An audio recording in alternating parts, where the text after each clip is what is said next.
That's not what my wife tells me. She said they can hear your voice no matter where you are. So I'm Don Veazey. I'm the Executive Director of the Chamber. And on behalf of the Chamber of Commerce and the Woodford County High School Community Activist class, we welcome you to this candidate forum. I'm just the coordinator of this forum, and Elizabeth Becerra is going to be asking the questions. And we have Josie Coyle, who's going to be your timer. And I'll go through the rules here in a minute. And then we have Olivia Ridgway and Tony Brock in the back, which will be taking questions if you have other questions you'd like to ask the candidates. Neither I nor the reader will comment to any of your comments about answering to the questions. We're going to start with the candidate forums for the county clerk, Sandy Jones and Kent Miller. Prior to the start, they drew cards, my Las Vegas dealership here, and Mr. Miller lost. He is going to go first, and Sandy Jones will end up with the final remarks. Each candidate will have 3 minutes to explain their platform. After each candidate has explained their platform, we will proceed with the questions that were given to the chamber to be asked of the candidates. Each candidate will have 2 minutes to answer the questions. The candidates have not had prior knowledge to these questions. At the end of the sequence of questions, then each one of the candidates will have 2 minutes to summarize. So what we're going to do is we're going to start, if we can have Sandy and Kent come up, please. We are also going to be live streaming this event. Please turn off your cell phones if you haven't already. And while they're getting seated, I want to tell you about some other candidate forums that we're going to be doing. On the 14th, we're going to have a candidate forum for the Versailles Mayor and City Council. And then on the 26th of September, we'll be doing a candidate forum for the school board. This will be the first time that we've done a school board candidate forum. And then in October, we'll be doing state representatives, judges, and Commonwealth attorney. And then later on, weeks later, we'll be doing the Midway City Mayor and Midway City Council. So we'll publicize that and let you know when that's going to happen. And so we'll go ahead and start. Read that first question. Please give a brief history of yourself, including why you are running for county clerk. You have 3 minutes. Thank you. So, in describing myself, who I am is not on my resume. I love my God, my family, my country, and my community. Libby and I, both lifelong residents of Woodford County, have been married for 32 years in January, and together raised 4 beautiful, brilliant, and successful adults that give us joy every day. We consider our children our greatest accomplishment. Life is about relationships and working together, and we believe that facing challenges head on and cultivating healthy relationships is the best way to leave a lasting and meaningful legacy. We also believe in treating people with dignity and respect. I love being with family and friends, watching our children thrive, and now watching my grandson grow. I love music, being outdoors, good food, and good friends, and sharing stories in life. And my example, my parents, are the role models, the best role models any child could have. And to them, I say, thank you. This community has always been our home, and we raised our kids here and couldn't be prouder to be from Woodford County. At heart, I'm a leader and a problem solver, always seeking improvement, and I want to be an active participant in new ideas and innovative solutions. My years of leadership and management experience have prepared me for this, and I feel a sense of duty, and I want to serve this community in the hope of returning a small portion of what this community has given to me and my family. That's why our campaign is about we the people. It's not about a political party. This campaign is about changing an ingrained culture and leading and empowering people to provide a level of customer service that you deserve. The county clerk's office is an administrative office of record and customer service, and as such, the focus should be on you and the things that affect you. It's about working together to create a positive, productive, and friendly environment that meets your needs. Experience does matter, and the right kind of experience will make a difference and have the greatest impact. Over 25 years of management and supervisory experience working with state, local, and federal officials, executive and senior level managers, as well as frontline staff have helped me gain the skills necessary to be an effective leader and manager, and my career bears that out. My education in organizational management and extensive training in personnel relations and business give me an advantage and provides the citizens of this county an opportunity to make an impactful change. You have a clear choice. I believe my qualifications and experience set me apart, and given the opportunity, we will make a difference that is meaningful and long-lasting. Ms. Jones, please give a brief history. Please give a brief history of yourself, including why you are running for county clerk. You have 3 minutes. Thank you. I want to thank the Chamber of Commerce and Executive Director Don Vesey for hosting this forum this evening, and each one of you who care enough about the election tonight to be here. I also want to thank the citizens of Woodford County for allowing me to serve you as your Woodford County Clerk since I was elected in 2014. I value the confidence you've placed in me, and I truly appreciate the overwhelming votes you cast for me in this May primary election. The goal I hope to accomplish in this forum is that when you leave here tonight, you have a comprehensive understanding of why I should be reelected as your county clerk. First and foremost, the office of a county clerk is a constitutional office, and it was established by the Kentucky Constitution. The operation of this office is governed and operated on a daily basis by the Kentucky Revised Statutes and Kentucky Administrative Regulations. This constitutional office requires a clerk who knows and understands these laws. Every county clerk's office in the state of Kentucky operates under the governing powers of the Secretary of State, the State Board of Elections, the Department of Transportation, and the Department of Revenue. I believe experience matters because the best any clerk can possibly do for their county is abide by the laws of each of these state offices. Because I have worked diligently with these state offices, I understand the legal operation of this office. The collaboration between the state and my knowledgeable staff with a collective 119 years of experience has been essential to create the efficient office that I am proud of today. As I preview my work experience prior to being elected in 2014, I brought to the table my knowledge of the operation of county government from serving as the Woodford County Fiscal Court for 7 years, and that served me well. I already had a clear understanding of how the office of the county clerk intersects with our county government. Previous to being hired as a fiscal court clerk, I had 25 years of legal experience from working in the court system and several prestigious law firms as a legal assistant and paralegal. Without any of this valuable experience, my goals and aspirations for this office would never have been accomplished.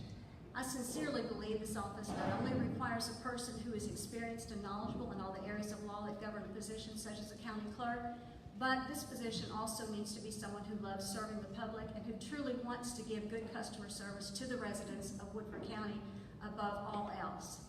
That is why I'm sincere when I say I am a public servant and I have no political agendas.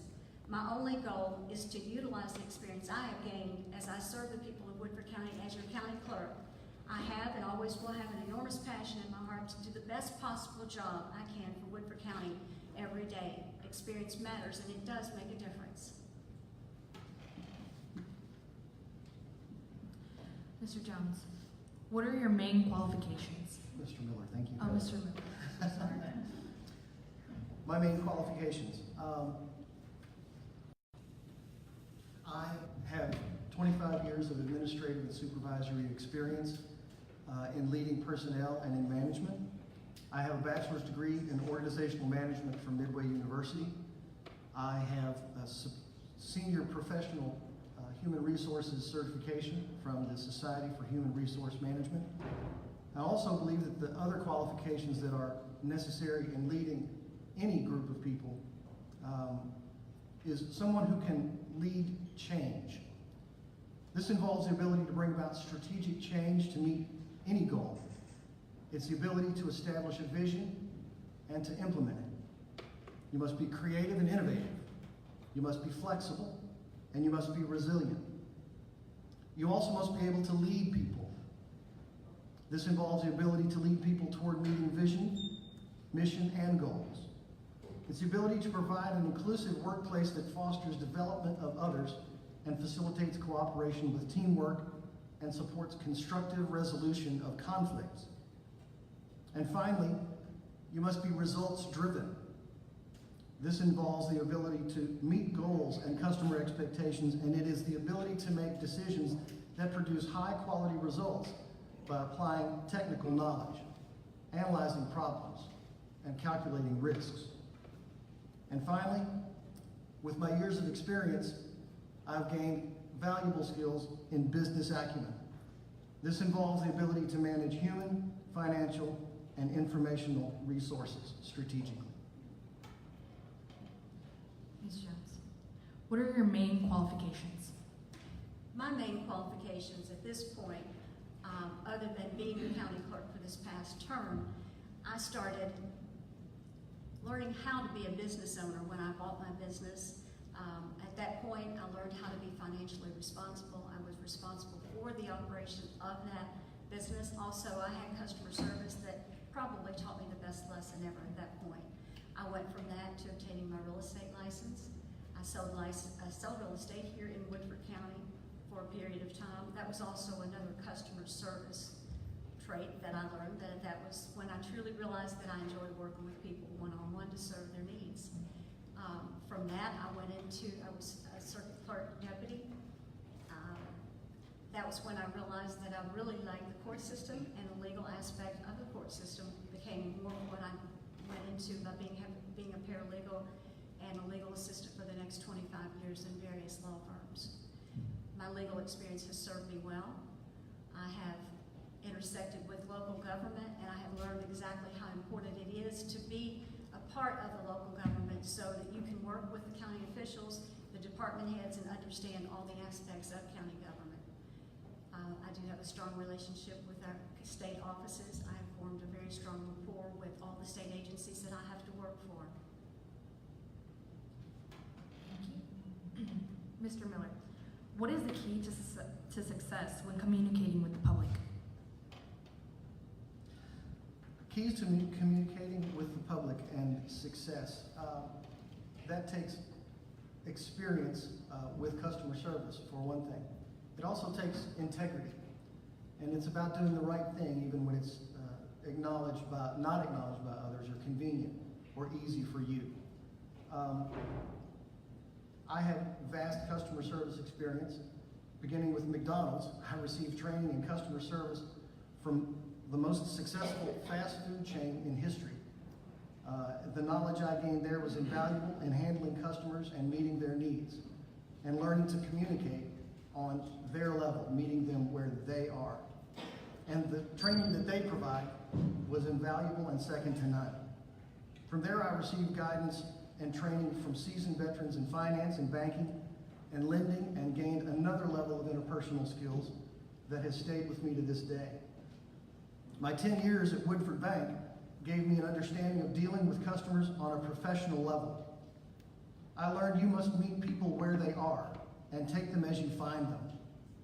Customers seek our help to achieve something, whether it's buying a hamburger, securing a loan, or renewing a registration, and we must be the experts with answers and guidance so the customer is satisfied and organizational goals are achieved.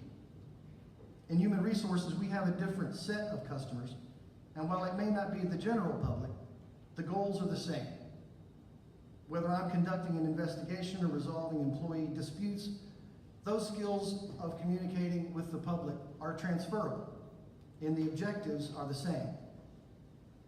As I've said before, I'm a problem solver, and I consider it a challenge to find the solution that benefits everyone involved, which, after all, is the ultimate goal in customer service. Ms. Jones, what is the key to success when communicating with the public? I think the key to success is always being able to listen to that customer, knowing exactly what their needs are. When you're an elected official serving the public as a county clerk, this is a day in, day out problem that you deal with. You are that customer service person that they're coming in to look for. You are the person that are solving the problems, and we have very complex problems that we deal with every day. whether it's in land records, to make sure that that document is a legal filed document, or it's a motor vehicle problem. We know exactly how to handle it, and we want their confidence when we're dealing with them to let them know that we are the professional that knows how to get the answer to them, to process the transaction to the best of our ability.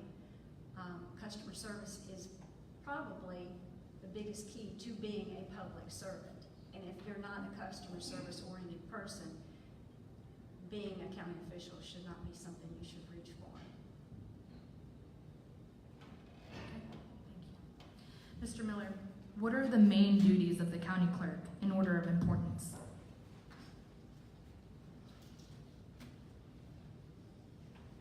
The Constitution of Kentucky sets forth the duties of the county clerk. The recording and storing of permanent records of legal instruments relating to real estate, liens, and use of personal property, as well as the registration of all motor vehicles and other personal property, comprise most of the day-to-day operations.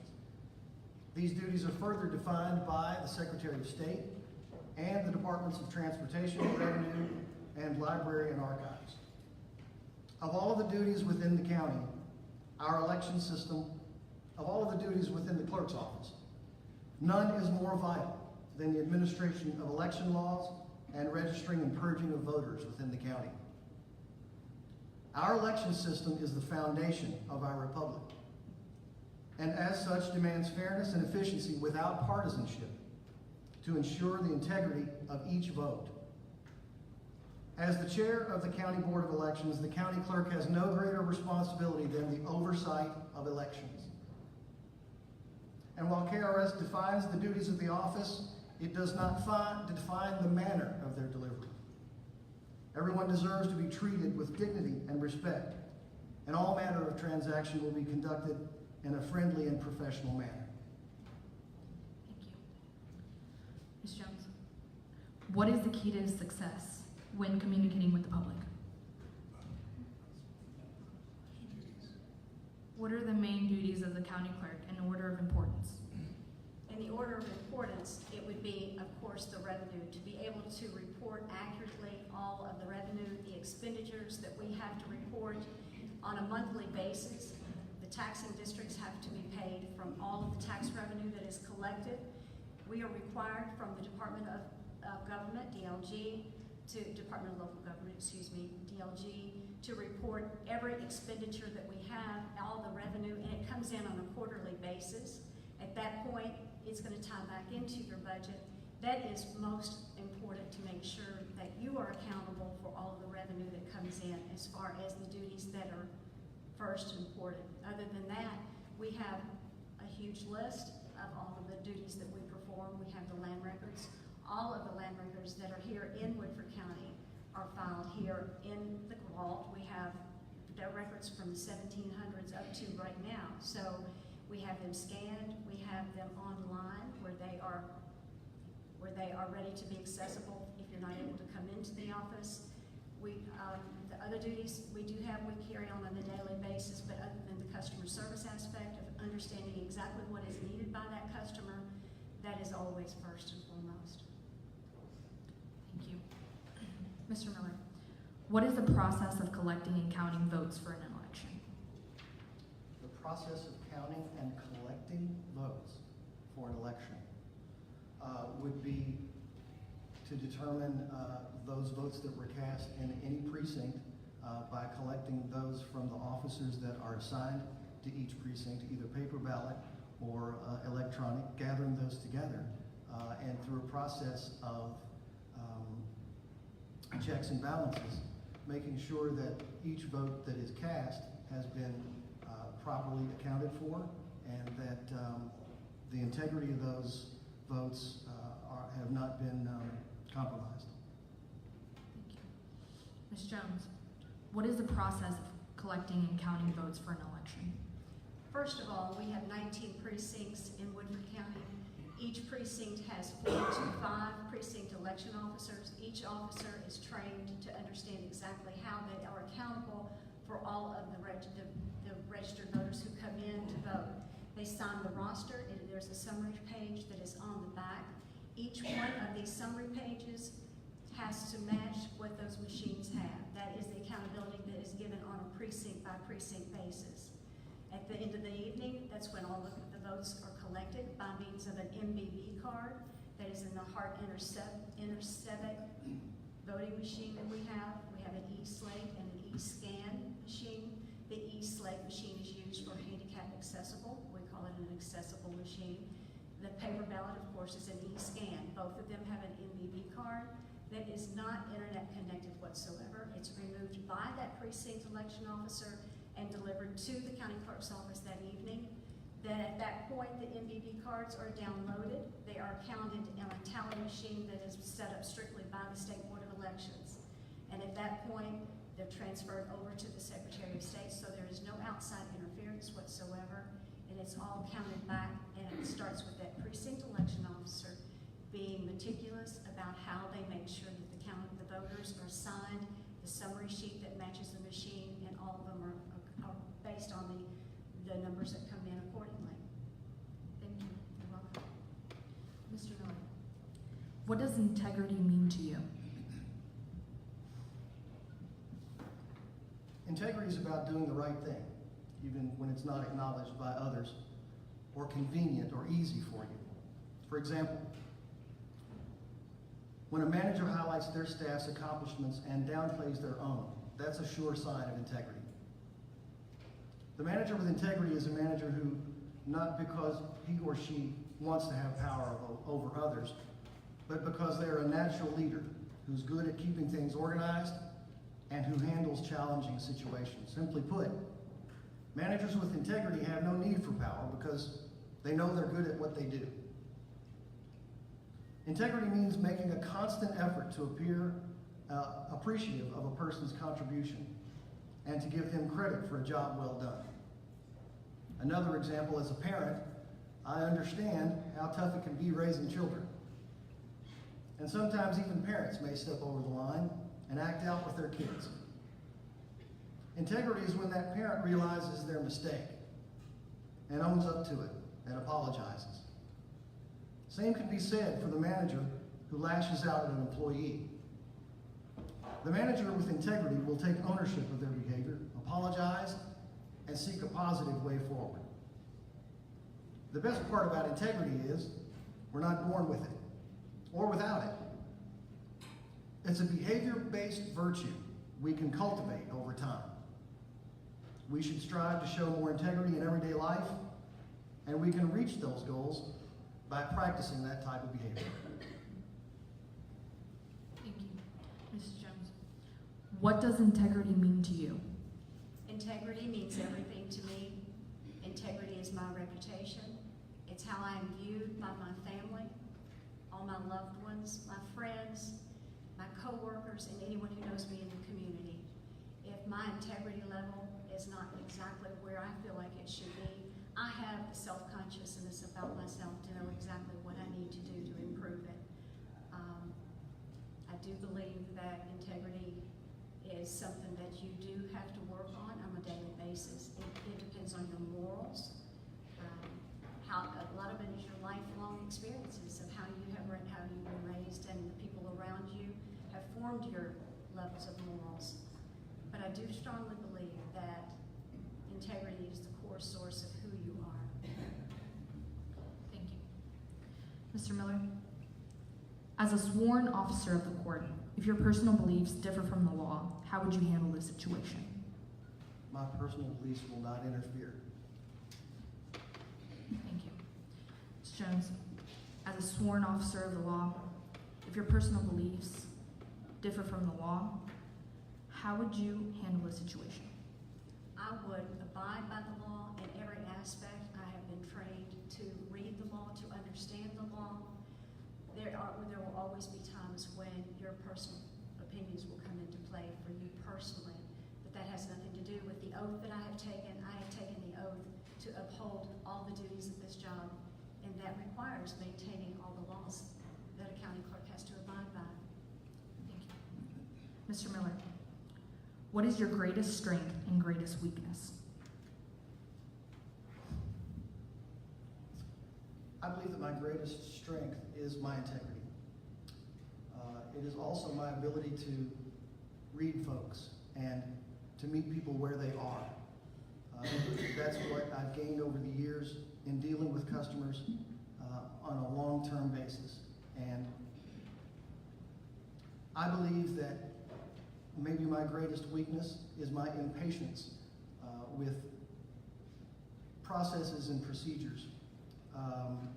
In dealing with state and local governments, sometimes they don't work as fast or resolve issues as quickly as you would maybe like for them to. But you have to learn to roll with those punches and be flexible. Thank you. Ms. Jones, what is your greatest strength and what is your greatest weakness?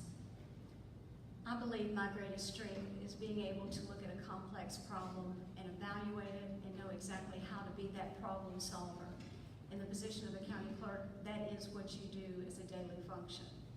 I've learned how to do that with a broad spectrum of overview of what is required to be done according to the laws that we have to abide by. But having that once again feel for wanting to meet the needs of the customer has always been something that I enjoy doing. It's part of who I am, and I've realized early on in my career, my working career, that I am a public servant. So that would probably be my greatest asset.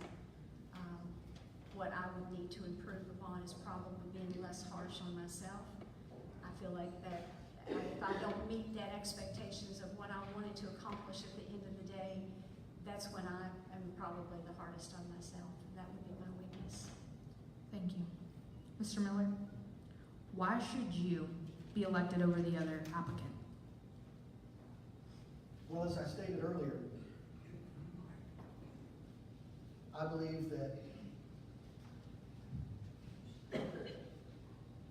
the reasons that I should be elected are my qualifications, my bachelor's degree in organizational management, my problem-solving skills, my 25 years of administrative service, my customer service experience, which is vast.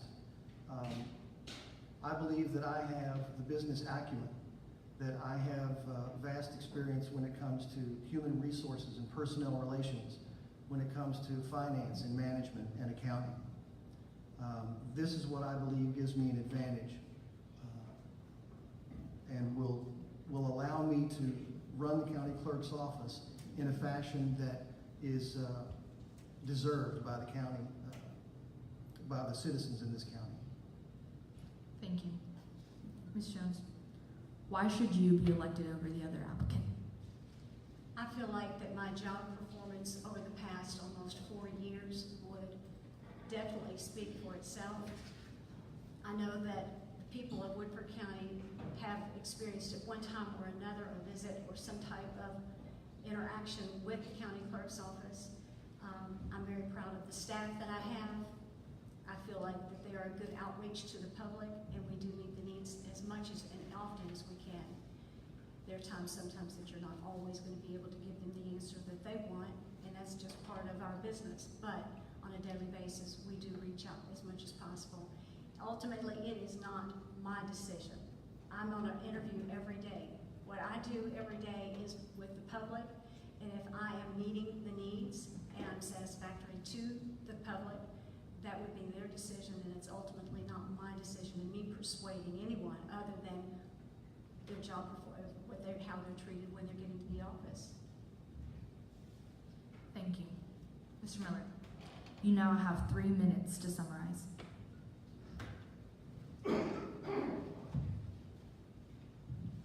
First of all, I want to thank the Chamber for hosting this event. Don, appreciate it very much.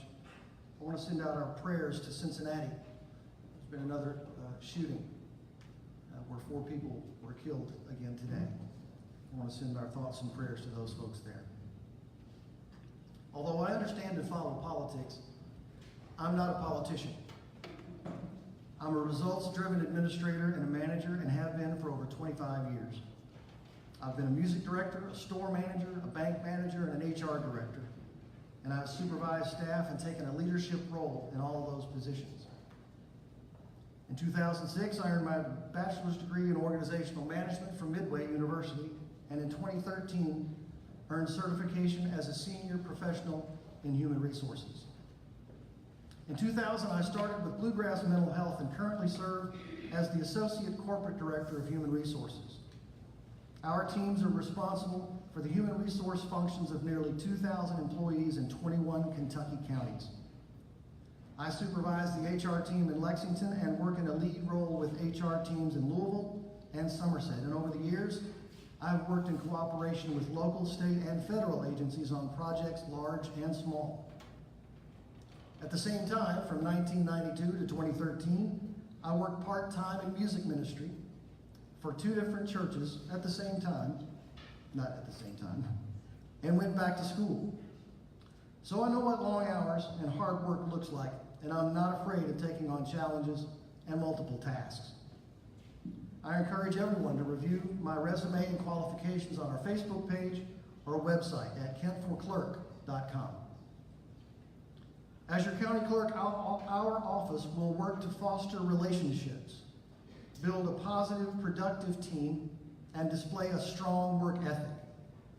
I'll put my education, training, experience, knowledge, skills, and abilities to work for you and lead by example. I will support, encourage, and empower staff to develop their skills and build a strong sense of teamwork through shared goals, collaboration, and a single mission, which is commitment to the highest quality services delivered with friendliness, professionalism, and individual pride. Our campaign is not about a political party. It's about we the people of Woodford County. This campaign is not about me. It's about you. This is our home. And working together, we can make it the best it can be. Thank you. Thank you. Ms. Jones, you now have 3 minutes to summarize. Being the incumbent, the most important part of my political campaign is to clearly convey what I, the elected official, have accomplished while I have been in office. By the time I took office in 2015, I had already met with the district representative of the Kentucky Department of Library and Archives to explore the possibility of Woodford County obtaining grant money for the upgrade of this office. The fact is, Woodford County was one of the last counties in the state that did not have their land records in digital form. I accomplished this mission by receiving a $60,000 grant from the Kentucky Department of Library and Archives. This means abstractors, surveyors, our county offices, and the general public can now obtain a land record online. The ability to scan land records into a digital form was long overdue, and it was accomplished at no expense to the county. Other improvements provided to this office was this $60,000 grant where there was desperately needed for programs such as a bookkeeping program, a marriage license program, and a motor vehicle program. I also obtained a $20,000 grant a year later, ensuring all land records are microfilmed and secured at the Kentucky Department of Library and Archives to meet the legal requirements of KDLA, again at no cost to the county.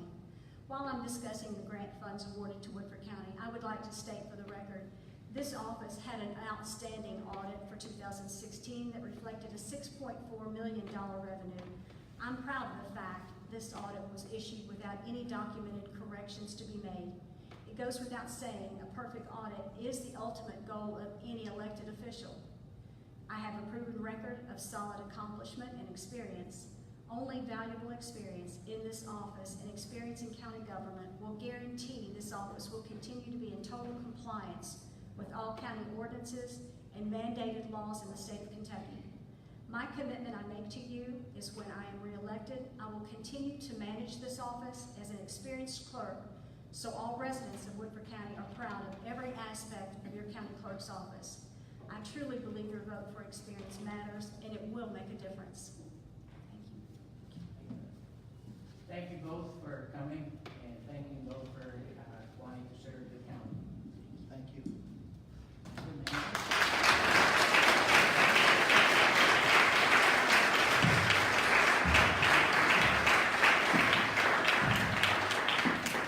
Have the magistrates candidates come forward.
Okay, we're going to go ahead and start. The same rules apply. Everybody understands the rules. Hopefully, do you want me to read them again? You okay? You got 3 minutes to start, and then each question will be 2 minutes, and we'll rotate the answering of the questions among the candidates. We do have, if you haven't seen our signs, we have a sign here that says 3 minutes, 2 minutes, 1 minute, and 0. So we'll show it to the candidates first, and then we'll show it to the audience to let you know that what the length of time is. We did draw 4 cards this morning, or this afternoon, and Ann Miller is going to go first, and then at the end, William Downing will be the last to speak. We'll start with Ann. There you go.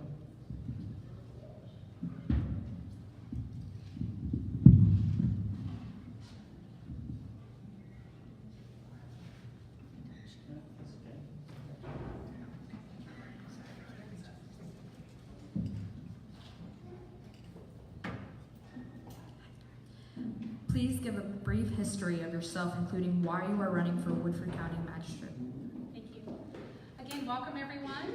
As we all know, Versailles in Woodford County is a wonderful place to live, and how fortunate I am that my parents chose to move to Versailles based on a visit to St. John's Episcopal Church in 1962. I was then born here at the hospital, and the rest is history for me. So I guess you can kind of calculate how old I am, the same as Mr. Miller, actually. I have 3 grown children, 2 son-in-laws, 1 grandson, and another grandchild on the way. I am the middle of 5 children. A lot of people don't know that. I have 2 older sisters and 2 younger brothers, and my parents still reside here in Versailles. I've been an elected member of the Versailles City Council for 5 terms or 10 years. I began there as an advocate for those who, for one reason or another, felt they were not able to convey their messages at City Hall. I've continued to be that advocate for Versailles and Woodford County, whether it included something in the school system, a factory, individual landowners, or those who live in subsidized housing. I've always asked the tough questions while remembering to be civil and compassionate at all times. As elected officials, we work with many folks. I don't believe in yard signs, I rarely make it to photo ops or ribbon cuttings, and nor do I post my every thought or movement on Facebook. I'm not going to do so going forward either. To me, social media is out of control. Websites are a good tool. Some of the items I've been involved with that I am proud of and believe there's some of my qualifications. There's the purchase of the old St. Leo School to be used for infill and building our new police station for generations to come. And this includes a walking trail to cross over the old railroad bed to go connect to Big Spring Park. With the fire department, we've purchased a 100-foot ladder truck. We purchased 2 miles of land on the US 60 to connect walking trails, and we bought land off of Crossfield Extension for stormwater management. I have voted for 10 balanced budgets with the City Council and worked to maintain them. We are currently looking at the reuse of the current police station and combining it with an outdoor marketplace and a permanent home for our farmers market. We supported the purchase of city-funded fireworks for many years now, even during the recession. And this is for all of Woodford County and our family and friends. We must remember to legislate with civility and govern with respect for everyone. I believe I've demonstrated these skills with leadership, and I'll work for all Versailles, Midway, and Woodford County because we live here together and you really can't separate us. Thank you, and I'm glad to be here. Mr. Fennell had informed me this morning that he was going to be out of town and will not make the candidate forum this evening. Thank you. Please give a brief history of yourself, including why you are running for Woodford County Magistrate. First of all, I want to thank the community activism class for, again, moderating this, and thank you for the chamber for having it. My name is Matt Merrill. I've lived in Woodford County, not all my life. I was not born here. I am a transplant. But I don't think that you could be any more rooted in the county than I am, because I've taught here for 29 years, and that has cultivated a lot of people that I know, and people that I love, and people that I've served. Debbie and I have both been here, and we are getting ready to retire after our teaching careers. And that kind of leads me into why I'm doing this. I'm going to retire. I wouldn't need to do this. But I've been so ingrained in service as a public school teacher to Woodford County, to our kids, that I just don't think I can walk away from service. I also am reminded that when World War II broke out, my grandfather, who was about my age at the time, had been in the ROTC at Ohio State University as he got his medical degree, and then the war happened. And he walked away from a really successful practice. He walked away from his family in a good way to serve the community, to serve the country. He ended up in Burma. If you don't know where that is, that's the middle of nowhere. And you get an A if you know what the United States and England did in Burma during World War II. He was way far away. So that kind of inspires me. You can't walk away from service. And so I'm here and I put my hat in the ring to continue to serve Woodford County in a different way. Not so much different. A lot of people don't know what a magistrate is. Some of you may have actually seen a video that I did on what a magistrate does. So service is the key, and that's why I'm in this. And I am proud to be a Woodford Countian. Thank you.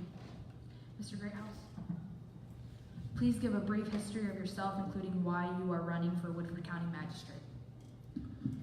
Thank you very much. My name is Joe Greathouse. I am a lifelong resident of Midway, the Midway community, coming up on 44 years now. I'm a fourth generation farmer in the Midway community, so we've been there a long time. Proud to have gone to Midway Elementary. Went through middle school here in Woodford County and graduated Woodford County High School in '93.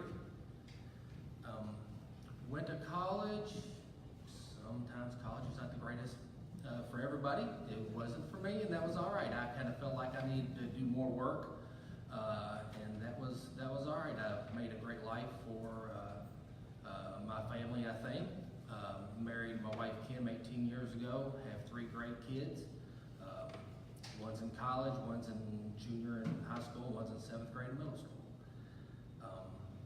The reason I'm serving is that's what we do in our family. Parents were president of the Midway Women's Club and the Woodford County Farm Bureau. For the last 16 years, I've served in some capacity here in this county through the Woodford County Extension District Board, Woodford County Farm Bureau, Woodford County Ag Development, and I'm currently first vice president of the Woodford County Fair Association. So that's what it is. This is just another avenue for me to serve Woodford County, where I've always been, and I'm really looking forward to it. Thank you. Thank you. Mr. Taylor, please give a brief history of yourself, including why you are running for Woodford County Magistrate. Sure. Thank you. I'm born and raised in Woodford County as well, and that's how I know it's a special community. Proud that my parents, Ken and Ava Taylor, decided to raise me in this community and raise me up in Woodford County schools. It took just a couple dates from my wife in Midway at our fine restaurants in downtown to convince her when we were getting married this is where we wanted to raise our family. And I've certainly not regretted that decision. My son Bennett, who's 15 months now, and my daughter Jolie is 4. Again, I'm a proud product of Woodford County Schools as well, and I continued my education at Asbury University, or college at the time I attended. I think Mr. Merrill attended as well, where I received a bachelor's in media communications, and then I got a master's in public administration at Morehead State University.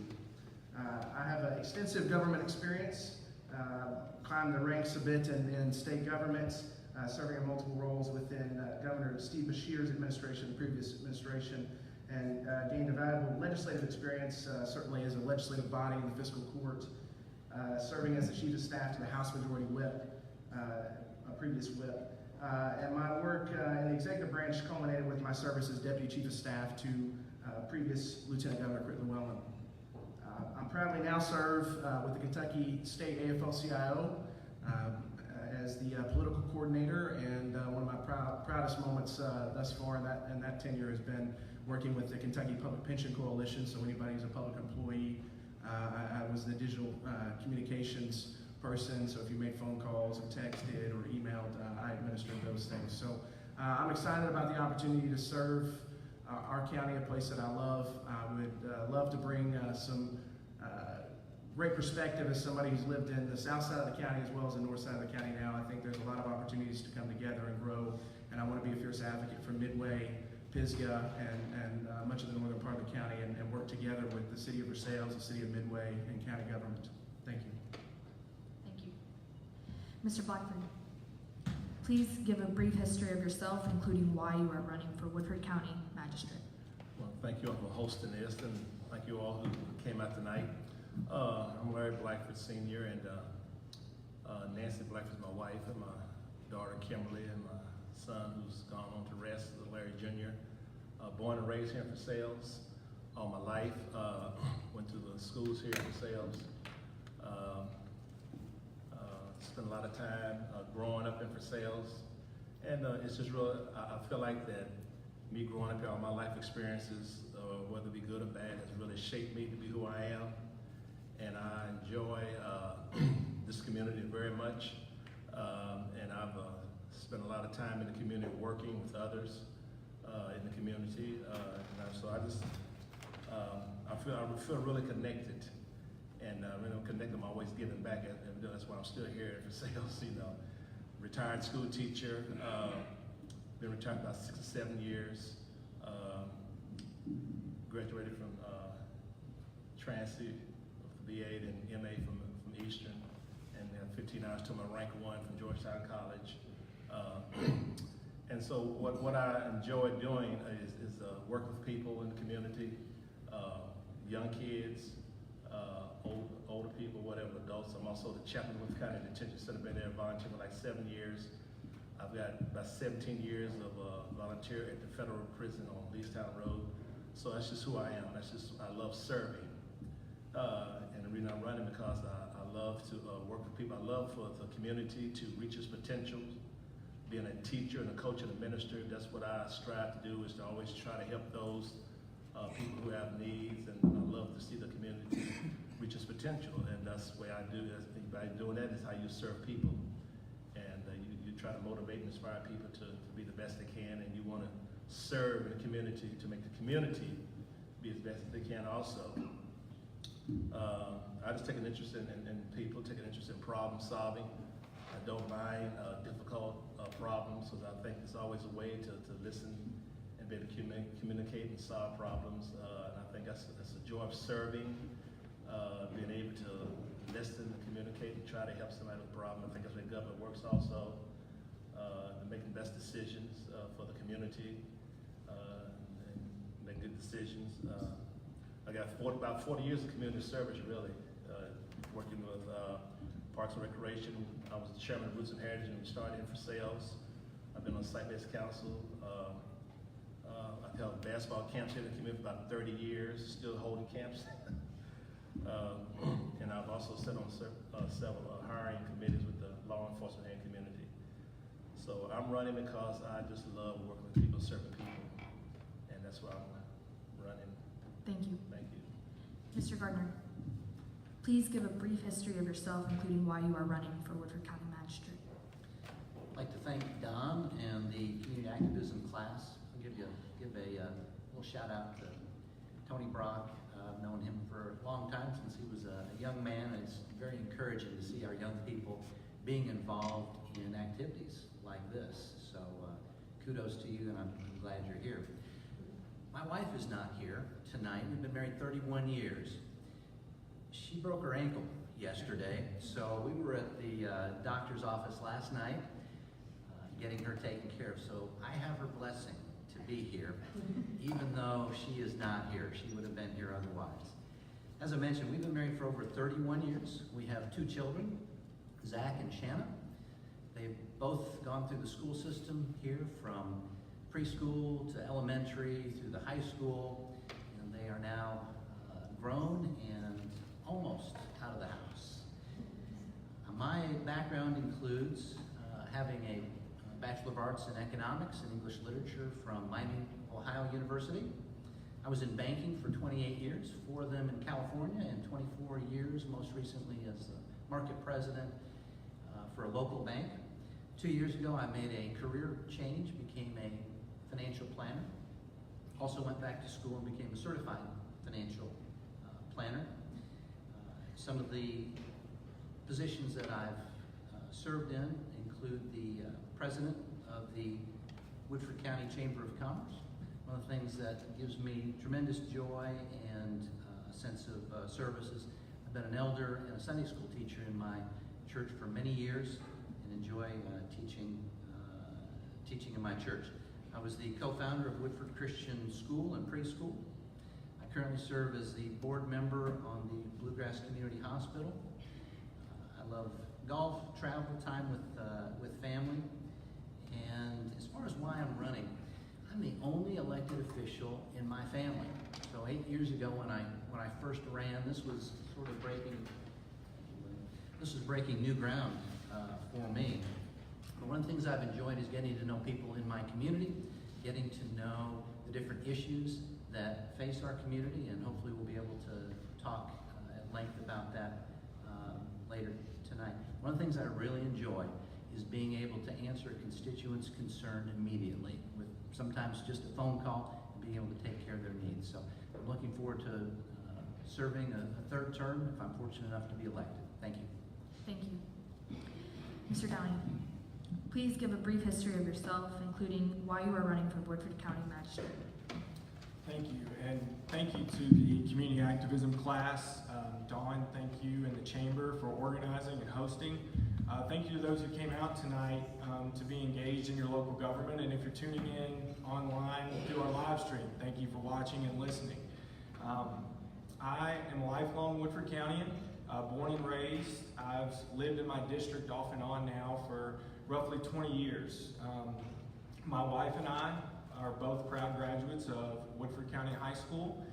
We have a little girl, Millie, who's 15 months old, and she is one of the biggest inspirations for why I'm deciding to seek public office. To me, I want my daughter and my generation and those following me to live in the best version of Woodford County, similar to what I did. To me, a little bit about my background. I'm a graduate of University of Kentucky, where I received a Bachelor of Arts degree and have worked in the private sector in various roles in management, sales, and business development. And I currently work over at R.J. Corman Railroad Group, a family-owned company in Nicholasville, where I manage our economic development and government relations. To me, the key issues and reasons why I feel I'm best served to run and serve you as a magistrate in the 5th District is the ability to develop relationships. I think I would like to see relationships both on the court developed with those county officials and department heads, and I'd like to see those relationships fostered and cultivated between the city and the county. We've got contracts and partnerships in place, which I think are necessary, but I do believe relationships are strongest when we can work together to collaborate as one for the best of our community. Second, I'd like to see a more transparent and accessible government. We're live streaming right now. When I become magistrate, I would like to see our meetings live streamed to the public to bring the government and engage the citizens in every way that we can. And I would like to see public comment in a way brought to our meetings as well. So being transparent and accessible to the people is the best way to engage our citizenry, and I think that's the best way for our community to operate and move forward. And then lastly, I would like to see some investment in infrastructure. Sidewalks, roads, parks, these are things that we all use, and Big Spring Park in particular, part of which is in my district, is very personal to me. I grew up there in after school and daycare programs, and I think I want to see that become a place for a safer environment, but for those for children and people in our community to visit and prosper again. So Thank you. Mr. Merrill, if elected, what would be your first priority for your district? The first priority for my district, if I were elected, one of the things that I've heard as I went around and talked to people in my district is a need for a connection for bikes and walking. If you've ever been down Big Sink Road, if you're a kid or a bicyclist and you're going down Big Sink Road, there's no place for you. It's very dangerous. If you are at that intersection, it's very difficult to get to changing the light. So if you're on a bicycle and you're sitting there, you're going to sit there a long time. I ride a motorcycle and it doesn't even change the light. So there is a need from what I've talked with people to make that a whole lot more accessible.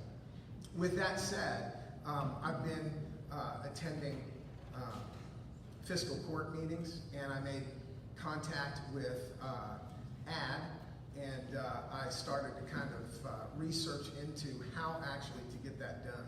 So one of the things that is kind of on my agenda is to make that connectivity safer for people, safer for bicyclists. Also to make sure that there is communication and accessibility by the constituency in a way that they have not had through modern media and through the ability just to contact me. I'm committed to communication with them and accessibility. Thank you. Mr. Greathouse, if elected, what would be your first priority in your district? I think the first priority for our district is to make sure we're safe. Make sure that, I know Midway works with the Versailles Police Department and physical court on having police, first responders there. That would be first and foremost. I'd like to see an outpost for the wintertime for the road department.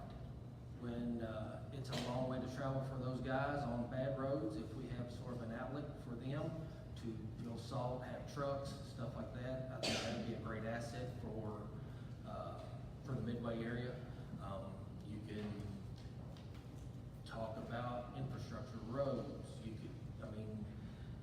With District 1, it's so big and stretches so far, then, you could pick numerous things. Williams Lane could be raised up. That way, when the Big Sink floods, that, the fire department, police, they're not traveling all the way around the Payne's Mill. They're 2 minutes away right now. Now they're 10 minutes away when it floods and the road shut down. To me, that would be a big problem, be a great fix. You could be some safety guardrails down Midway Road. Just a lot of small things, but things that improve safety for people traveling in between Midway. A lot of buses traveling between Midway and Versailles. County roads, especially at night, could use guardrails, steep spots. Just a lot of little things that would really improve safety in our district. Thank you. Mr. Taylor, if elected, what would your first priority be in your district? Thank you. So I think my biggest priority in the current climate particularly would be to strive towards greater transparency and accessibility on fiscal court. And just as Mr. Downey mentioned, streaming fiscal court meetings. I think simple things like having the budget, the county budget available online for folks to be able to have access to and understand where their tax dollars are going. I think email addresses, county email addresses for magistrates so you can reach out to them and communicate with them. I've got a vision or of the idea of a constituent services platform of some nature. My time in working for the Legislative Research Commission, I understood the benefit that we had as a system where folks could call in concerns and be able to track where they are in that process and be able to identify where they might be. So something that could utilize some of the resources we have with a great GIS office here, as well as the Bluegrass Area Development District, to have something to be able to flag where a pothole might be on a road or flooding might happen like on Williams Lane. as he so aptly pointed out. Additionally, I had a lot of great conversations in my time and the over 600 doors I've knocked on since March. And many of the conversations have really gone around the Weisenberger Mill Bridge, the need to make sure that Midway Road is safe, and particularly with the possibility of a bypass around Versailles flowing traffic into Midway, as well as slowing existing traffic on Winter Street. And another personal interest I think would be a huge asset for our community would be a county park in Midway that would particularly utilize a splash pad, a water feature for the youth of our community to have access to. Thank you. Mr. Blackford, if elected, what would be your first priority for your district? Thank you. I think I would want to communicate with my constituents in my district, let them know that I'm there to serve them, and let them know what opportunities they have, and calling upon me as a magistrate to offer them the services they need. Because when we just had a storm here not too long ago, there was many of them just wondering about when to pick up for the trees, those kind of things. And I think those things are important for us to be able to go out there and to communicate those kind of things to our people in my district. I think also transparency. I agree with Taylor that I think that people need to know what we're doing with the money as far as the budget. They need to see how we're spending the money, and then be able to get online and see that for themselves or whatever.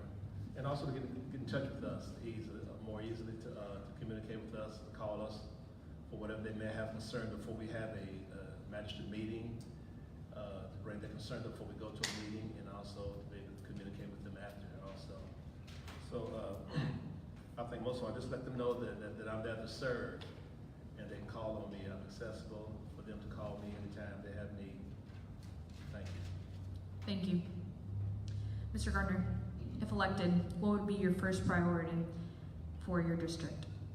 I serve District 6, and just to give you an idea of where District 6 is, it runs along US 60, Versailles Road, in front of the old Kmart Kroger Shopping Center, and then it extends along Huntertown Road and Marseille. So that's kind of the geographic area.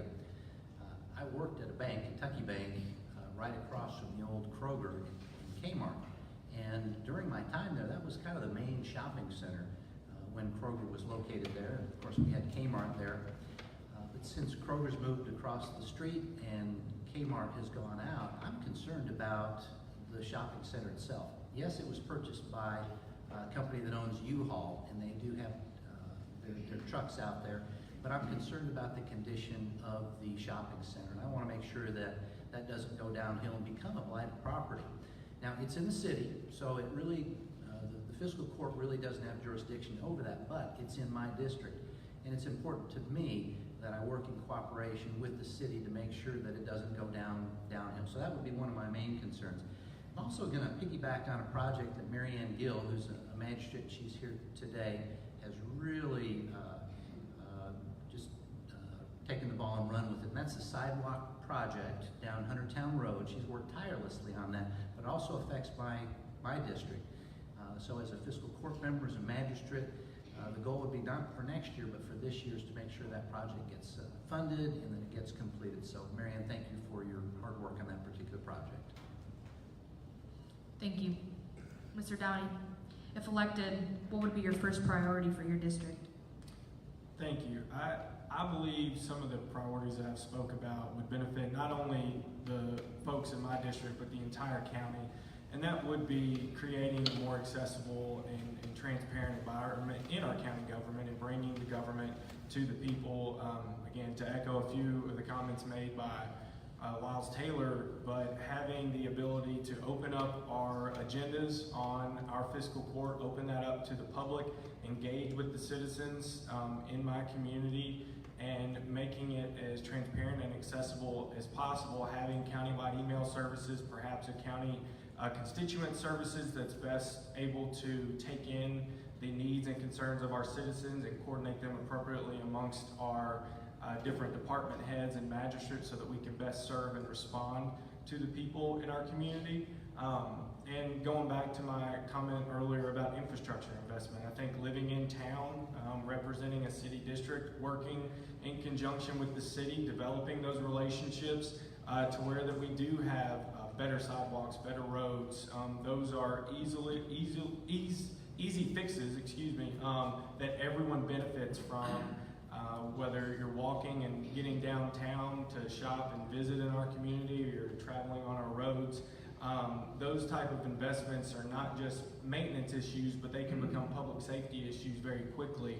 And I think using our collaboration with the county and city to work on some of those infrastructure investment projects, including Big Spring Park, some of which touches my district, to invest in the park so that, again, kids and families alike can go and visit and spend time in one of our best underutilized community assets. Thank you. Ms. Miller, if elected, what would be your first priority in your district? Well, I took a little piece from everybody on what I want to, but didn't. I guess merged government would have to come to the top, and not necessarily to merge the government, but to put the conversation on the table. We don't know if it's good for Woodford County, Versailles, or Midway yet, but until we put it on the table and we vet it thoroughly, we won't know. There are pros and cons coming out of the starting gate. Some have, and many have not been addressed. And there may be some instances where we're not able to do that. But as legislative members, we have the duty, I think, to discuss it. And you can hear it amongst our young people all the time. The younger the generation, the more they don't understand why it is not already one government. The city of Versailles and Midway began quarterly meetings a few years ago. We met at the library, fiscal court members at that time, and I'm going back quite a few terms. The fiscal court didn't really join in, and that's not saying good or bad, but I think it was just not a comfortable place to be. If you look at some of the examples that we already do with joint together, you can call it merged services. I mean, we have the workforce development and our EDA, our strong leadership of John Sober and the EDA team. We've got a police department that is an example across the state of Kentucky and is put up to many governments, to communities, to look at merging their police force, and it's a wonderful example. Our emergency management team, led by Drew Chandler, is another example of teamwork and what a great job they've done through our many, sadly, endeavors this year where they had to step forward. When you look at Marion Gill, and I actually have tireless efforts stuck on her sidewalk project. I mean, she was at every city council meeting and still comes. And that shows great teamwork. If we look at health insurance, and you could combine that with the two cities of Midway, we don't even have to do that as a merged government. I mean, you talk about some major health benefits, and we tossed that around when the last budget cycle. Thank you. Thank you. Sorry, I keep going. Mr. Greathouse, what are the key qualities and components of a good magistrate?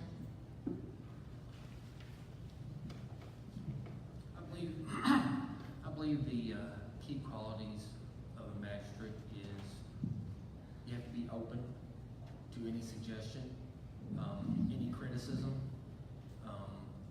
any compliment. You have to be honest about things. If you don't know, be honest about it. Say, I don't know, but I'm gonna find out. Be accessible. Whether, hopefully they're not calling at midnight, but if they do, they do. Get out. Get out around, see your district. Talk to people, stop in.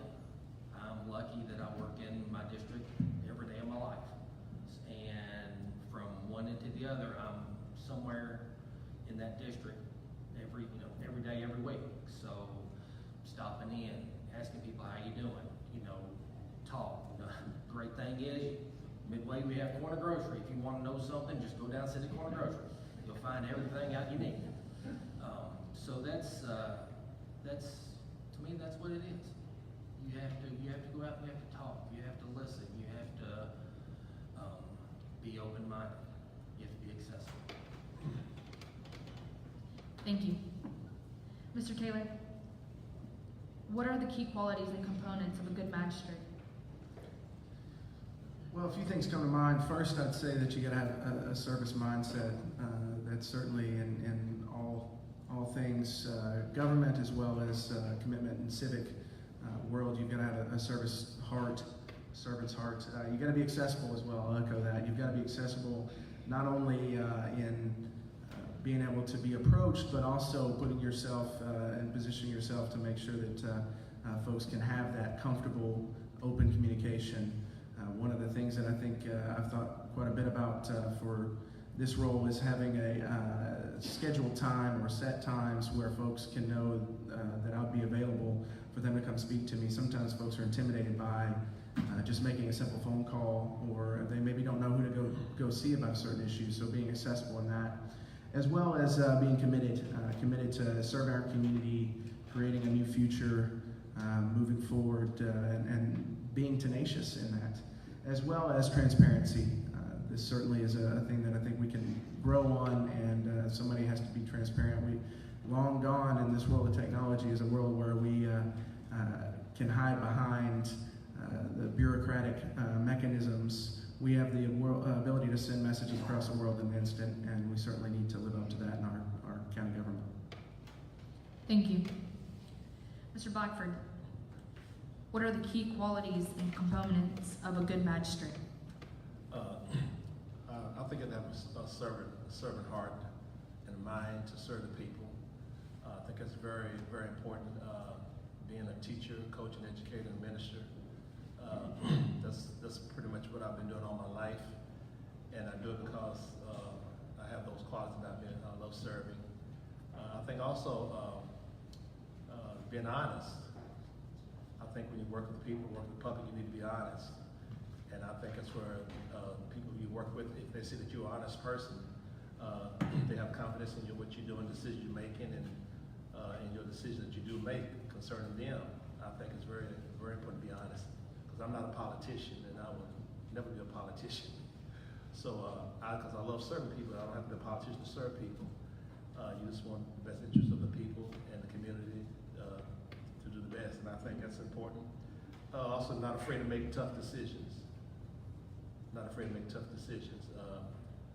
The times we live in, there's no easy decision now, so you have to be willing to listen, get information, and make the best decision with all the facts that you have, and not be afraid to. Being a teacher, coach, and business, a lot of parents didn't agree with me on a lot of things I did, but they knew I was making the best decision for their child. And even if people don't agree with you, it concerns you, but it doesn't keep me from making the best decision, because you know within your heart you're doing the right thing and making the best decision. So I think that's important. And also a problem solver.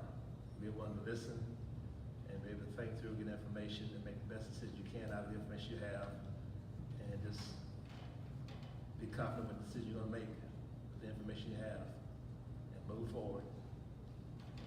Thank you. Mr. Gardner, what are the key qualities and components of a good magistrate? As magistrates, we serve on the fiscal court, so we have a fiscal responsibility to oversee a very large budget, a $17 million a year budget, and being able to have the experience to understand budgets, financial statements, and to really understand where the sources of our funds come from and the expenses that are going out is so important.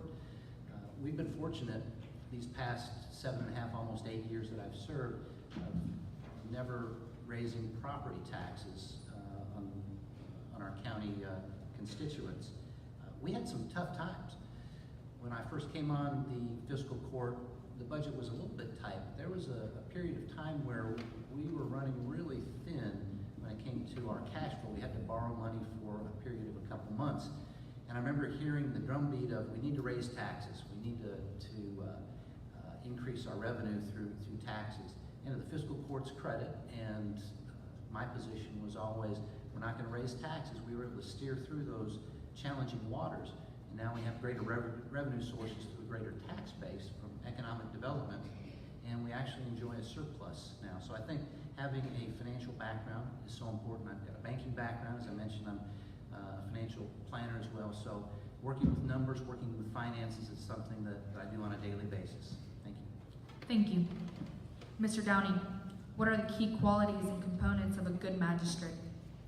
Thank you. I think one of the key qualities and components is the ability to compromise, to not your beliefs and values, but being able to work across the aisle, whether it's party lines, city, county divide, etc. But just being able to work together for the common good of the citizens of this county, being able to compromise to make the best decision possible.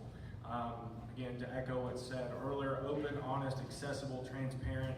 I think those are all key qualities and components of a good magistrate. It was discussed earlier tonight about integrity. Integrity is a lot like trust. It takes a lifetime to build, but it can be gone in an instant. So being able to make sure that you respond to your constituents, you understand what the issues are, have an education of what the issues are, what you're voting on, and what the issues are in the county, that will help make you a better service-oriented leader as a magistrate and help make you make the best decisions possible for not only your constituents, but the rest of the county that you serve. Thank you. Thank you. Mrs. Miller, what are the key qualities and components of a good magistrate? I think being educated and trained, and I don't mean formal education, but being educated in the system. I mean, kind of like the county clerk position, they're so difficult at times in knowing how things are supposed to operate and what the rules are. And we take all that and we become public servants and not politicians. I used to take great offense at being called a politician, as I've heard some of the others say, because I consider myself more of a service-oriented person. When I look at my resume, which I pulled out today, I'm not sure what all I was going to need for tonight, I'm like, oh wow, look at this, look at this. To me, it was an excitement of all the things that we have accomplished at the city council level in 10 years. So to be able to bring some of that to the table with experience and being able to work with the public and responding to them, it can be difficult at times. You've got to be patient, you've got to listen, you've got to research issues and ask questions. And then the most important part is to follow up with your constituents or whatever group you're working with or what other governmental entity. And then sharing that information back with your team at fiscal court level and your judge executive. Thank you. Mr. Merrill, what are the key qualities and components of a good magistrate? I'm going to piggyback on what Duncan said. Know your job. The job of magistrate is to make sure that the money that is entrusted to us is spent well and efficiently. Money has no party. So this doesn't have to be a partisan job at all, because it's about taking the money and making it most effective in what we give. So knowing your job, if you don't know your job, I'm an educator and I know full well that there is the ability to go out and get educated on your job. I've been doing that since the primary election, and that leads me to my second quality, and that is know who you serve. Not just your constituents, not just the voter. I've gone house to house and gotten acquainted with a lot of people, and I have half as much more to do. But the other part is knowing the workers that work for the county. Those people that make the budget work. So the ambulance, the emergency services, the animal control, the solid waste folks, the maintenance folks, the bookkeeping folks, and the HR folks. You have to know who's working for you. They are a wealth of information for a magistrate on what needs to be done at their level. The other thing is the ability to live within your means and trim where you need to trim. We are in a reapportionment year. This cycle will be a reapportionment year, and there will be the opportunity to take the magistrates from 8 to 6. That in and of itself could save the county $320,000 over 4 years. With $320,000 over 4 years, I will just tell you that when the electricity went off, the sirens went off, because we do not have poles that have generators hooked to them. We could also upgrade by having regional areas that sound the alarms. So living within your means, targeting what you need. Thank you. Sorry. Thank you. Mr. Taylor, what is your solution to curb the drug addiction in Woodford County? Thank you. This was good question that we got in the primary forum as well. And certainly if I had a solution, then I'd be running for president maybe, if not maybe even governor.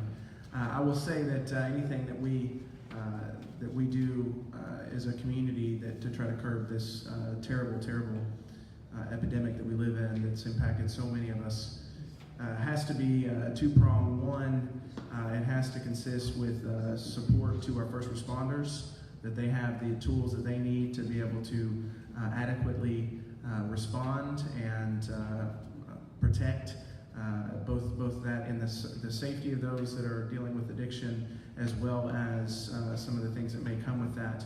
And then equally as important, if not more, a investment in treatment, addiction recovery.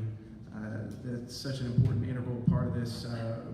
We certainly can't criminalize addiction away.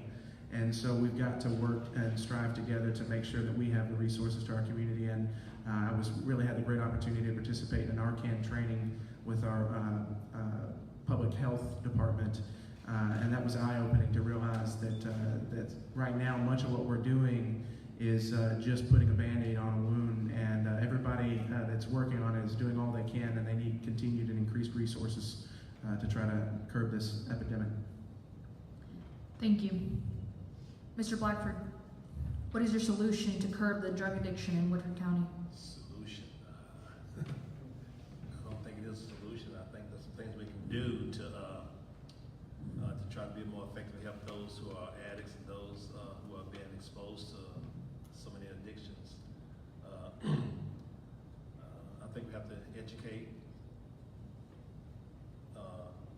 parents and the children in the schools. I think it's important that we not be in denial about it, and I think we have to change how we look at addicts and those who are struggling with a disease that we sometimes feel like we take it personal, that it offends me. I have to be in denial about it because it's embarrassing to me, but it's just a sickness, and we have to treat it like it's a sickness, a disease. I think it's important, and I think we have to work with law enforcement, to work with our schools. We have to be aggressive with it, and we have to also work with the agency and the community to try to be more reaching out to help those who are hurting. And I think we just have to be open about it and knowing it's a problem, not only here but everywhere. But we have to be aggressive in it, dealing with it, because it's not going anywhere.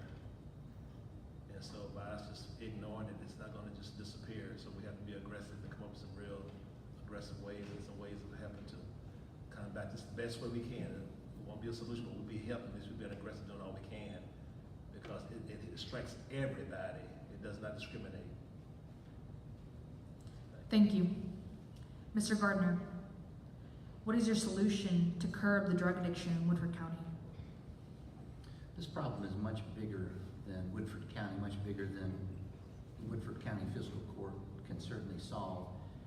On a national, maybe even an international level, this has to do with big pharmaceutical companies and the manufacture of these medications, of road doctors. Just these are things that we are not going to be able to solve at our level. I think all we can do at our level is to be able to manage the symptoms and treat those who are facing these terrible addictions, this sickness. My daughter just graduated in May with a degree in counseling. She's going to be going to work for a drug counseling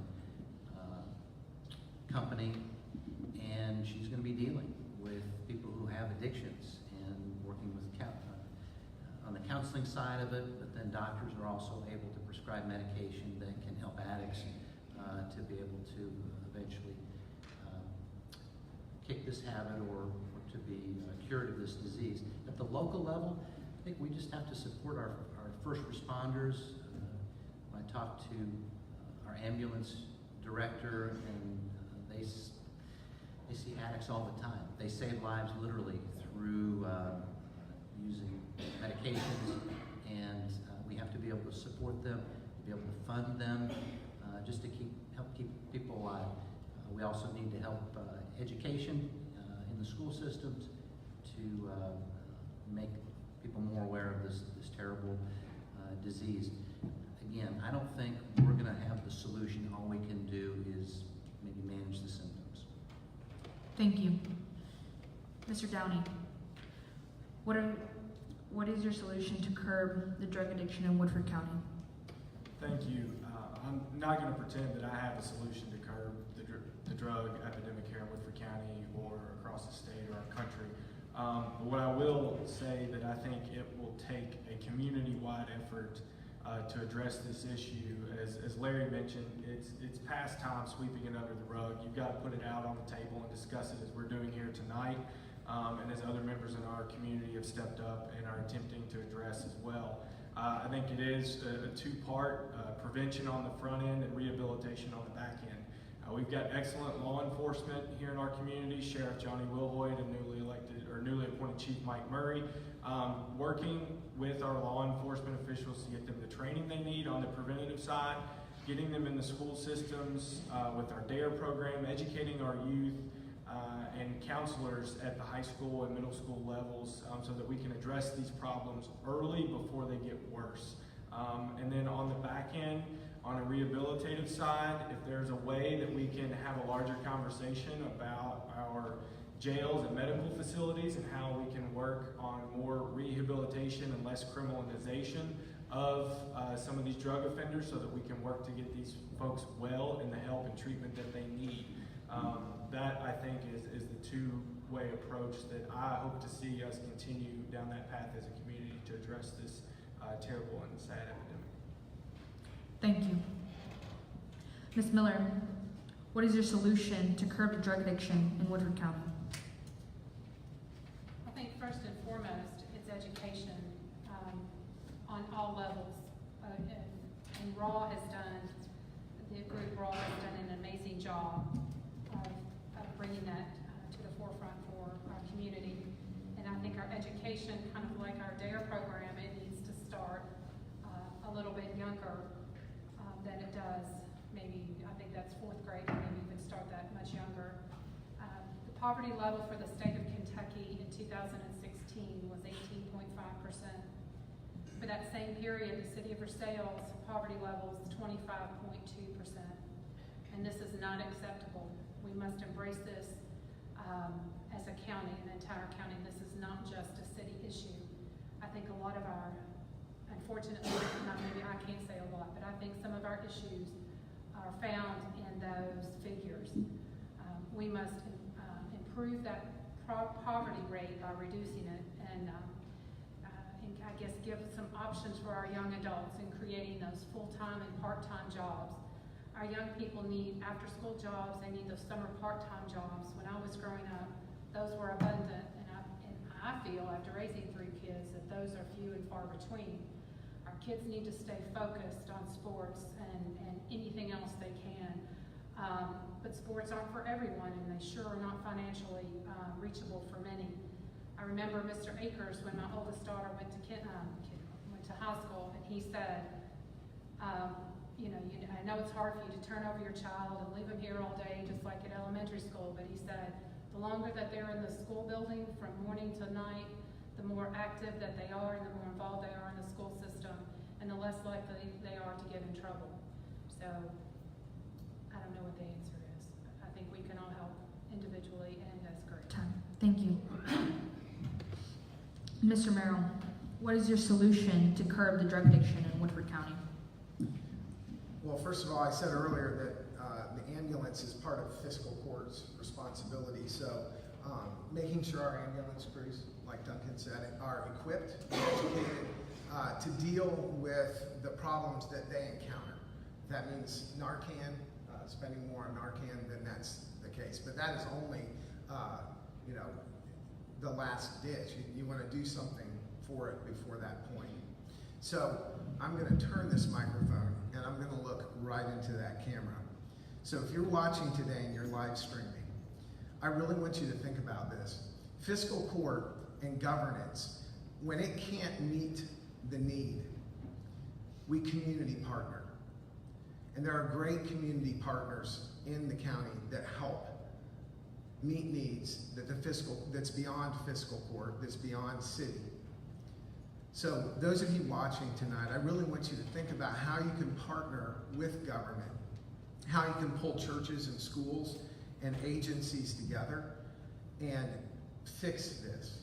No one person, no one person in government can do this, but all of us as a concerted effort in the community to come together and say, this is enough. To come together with compassion and say, we need to help. How can I do it? If we meet that, then as community partners, we can go beyond government and help. I know people that need help, lots of people that need help. And if we just rely on government to do it, we'll never get it done. But if we partner as a community, we can do it. How are you going to help? How are you going to approach us and have a good idea to make a difference in this problem? Thank you. Mr. Greathouse, what is your solution to curb the drug addiction in Woodford County? I think that's a hard solution, but it's fixable. I believe we first make sure as a fiscal court that we budget correctly, just like everybody says here. Make sure our first responders have what they need. If we have a surplus, and first responders have a kind of a wish list, how come we can't help them out with that? Secondly, I think it's education. It's being proactive instead of reactive, catching them young. I really applaud the middle school and the high school for their random drug testing now for sports. At the middle school for club sports and parking pass at the high school. I think that really sends a message that we're trying to curb the problem. And for me, if fiscal court can help out the school system in any way we can with their programs, I would be all for it. Thank you. Mr. Blackford. Sorry. Mr. Blackford, what are the obstacles to economic development in Woodford County? What are the obstacles? Yes. I'm not going to sit here and say that I know what they are, because I have not spent a lot of time in that area to know about obstacles for development here in Woodford County. I haven't been involved with it, so thank you. Thank you. Mr. Gardner, what are the obstacles to economic development in Woodford County? As I've been asking constituents and members of the community, what's the biggest issue that you see in Woodford County? Economic development is by far at the top of the list. We live in a great community. We have a quality of life that I think is unique not only to the state but also to the country. I've lived in Los Angeles, I've lived in Tokyo, and there's a reason why I've lived in Woodford County for the last 25 years. It's a great quality of life. So we find this tension in our community between wanting to grow and wanting to preserve what we have. And I think that's been the biggest challenge that we've faced. Unfortunately, even though we've had good planning, I believe our Planning and Zoning Commission does an excellent job. It seems like anytime there's a new development that comes on board, there's a lawsuit that hits it. There's a development called Edgewood Development right next to Kroger, on the new Kroger on the Lexington side. It's held up in litigation. In the next 90 days or the next few months, there'll be another hearing and there could be delays. That's a concern to me. If we don't have some development, we become stagnant and our community dies. So we need to have a balanced approach, which I think we can have, but I do think the biggest obstacle seems to be the lawsuits and the desire to stop any kind of development. I may exaggerate just a little bit, but not that much. Thank you. Mr. Downey, what are the obstacles to economic development in Woodford County? Thank you. having the opportunity to serve on the Woodford County Economic Development Authority and work in the field of economic development for my company, I've had the opportunity to work across the state on several projects and work with the State Cabinet for Economic Development and the Kentucky Association for Economic Development. And the number one issue that our state faces, and in particularly right here in Woodford County, is the issue of workforce. The availability of qualified, educated workers. Woodford County, month over month, year over year, consistently ranks with the lowest or top 3 lowest unemployment in the state.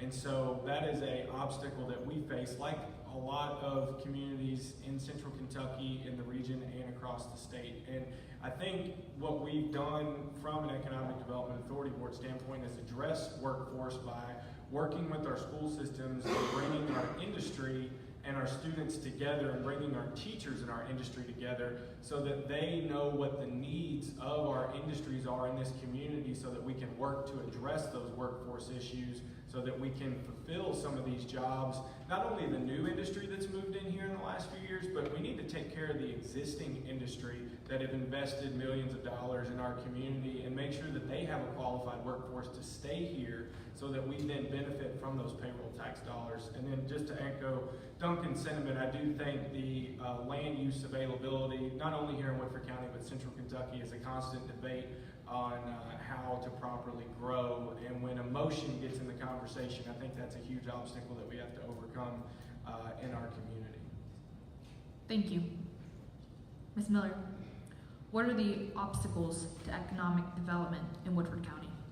I think we've got a few obstacles here. And if you had asked me 15 or 20 years ago if any of our surrounding counties would have surpassed us, I would have just vehemently said no. However, Woodford County and for sales has created an environment, and Midway, if we don't forget the Ag Resource Center, the out there in Midway that we lost as well. Now, if we have created an environment that have kept businesses and development at bay, which has strangled our economy to some degree. We are now opening up and we're catching up. We have our first hotel, which is just beyond wonderful. I mean, there's a difference between scattered and uncontrolled growth and controlled growth. This is compounded by issues like William mentioned about workforce, and that's compounded with our poverty rate, which is compounded by our drug issues. Then if you add in the lack of affordable housing, and we're not talking about just a place to rent, but we've got very limited subsidized housing. We've got places where people can finally come here to work for jobs, but they've got no place to live. So then they wouldn't spend a lot of their money just trying to get here. I think the issues are just compounded. I'm sorry. I think this conversation could go on. And we talked about Edgewood and the fact that 25 people have stopped a development that is owned by a family who have the right to develop it. And we are on the verge of losing our hospital, our regional life support endeavor. And then to me, that just sums up exactly what our issues are here in this community. I find that a very sad place for us to be. Thank you. Mr. Merrill, what are the obstacles to economic development in Woodford County? So I can't say it any better than William did. So when this actually is online, go back to William and listen to him, because it doesn't get any better than that. And brings up the fact that the drug problem is tied to that issue.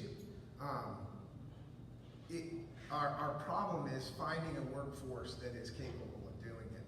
But I'm going to expand on that just a little bit in saying that if you don't know where fiscal court's taxes come from, most of fiscal court's taxes come from payroll taxes that come out of your paychecks. It also comes out of factory production. So if they have a really good year, we're taxing that too. So this issue is really important to the fiscal court as far as generating tax monies.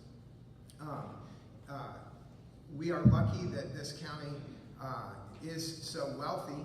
It would be nice to develop even more and to have more workers that are in those factories producing more stuff, because that's where our money comes from to run the fiscal court. That's it. Thank you. Mr. Greathouse, what are the obstacles to economic development in Woodford County? Actually, I believe there's one obstacle, and it's our identity in Woodford County.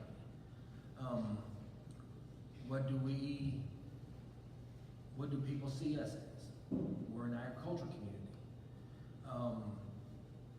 That's what the nice thing or the great thing about being in Woodford County is. You don't have the urban sprawl, the building here, there, and everywhere.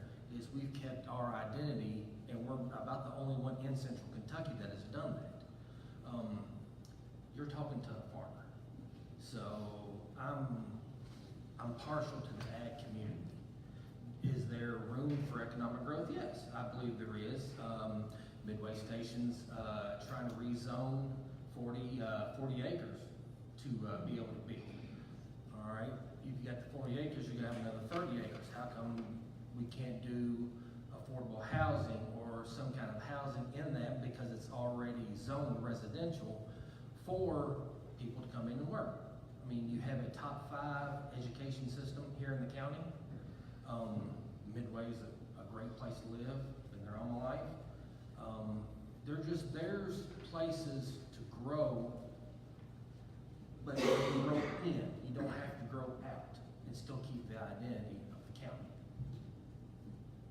Thank you.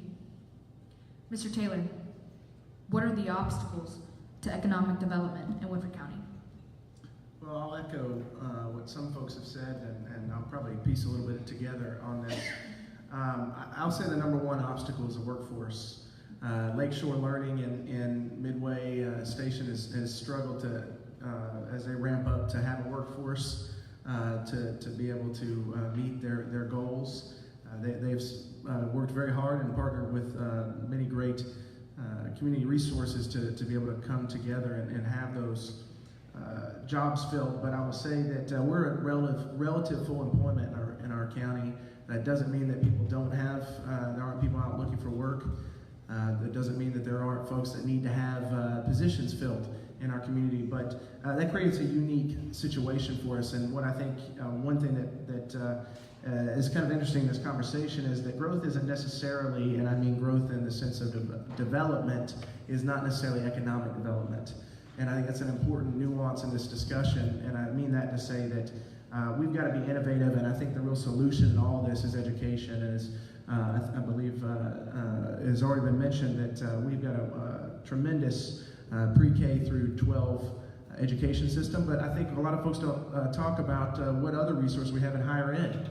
Having this exciting project of Frontier Nursing University coming into our community in the first magisterial district as well, Midway University, as well as KCTCS headquarters. Those are incredible opportunities for innovation, incredible opportunities for training, for partnerships between local businesses and those that maybe have an interest in investing in our community. I think there's something that we can have on that. And what I mean particularly on that is making sure that we're going to be paying wages that are competitive. Much of our community, and including my wife and myself, travel outside of our county for employment. And we've got an opportunity for a workforce that we just need to incentivize with better pay and benefits. Thank you. Way to go, keep them on track. Sorry. Mr. Gardner, where do you stand on the merger of city and county government?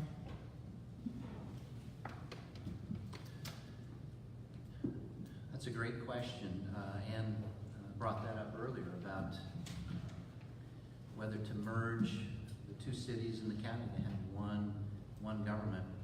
I thought about that actually for a number of years. At this point, I'm not for it, and I'll tell you why.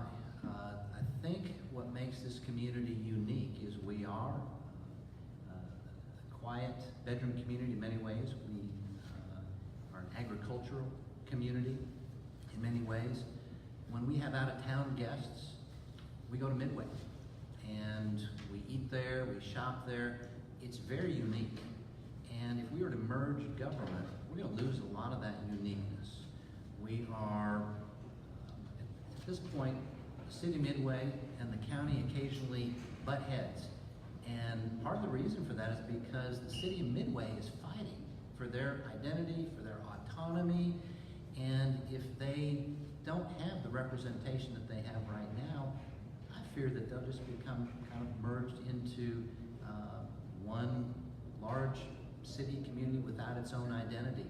I do agree with Ann that merged services are so important. I'm completely for that. I like the fact that we have a merged police force, that emergency services we have one that's been merged as well.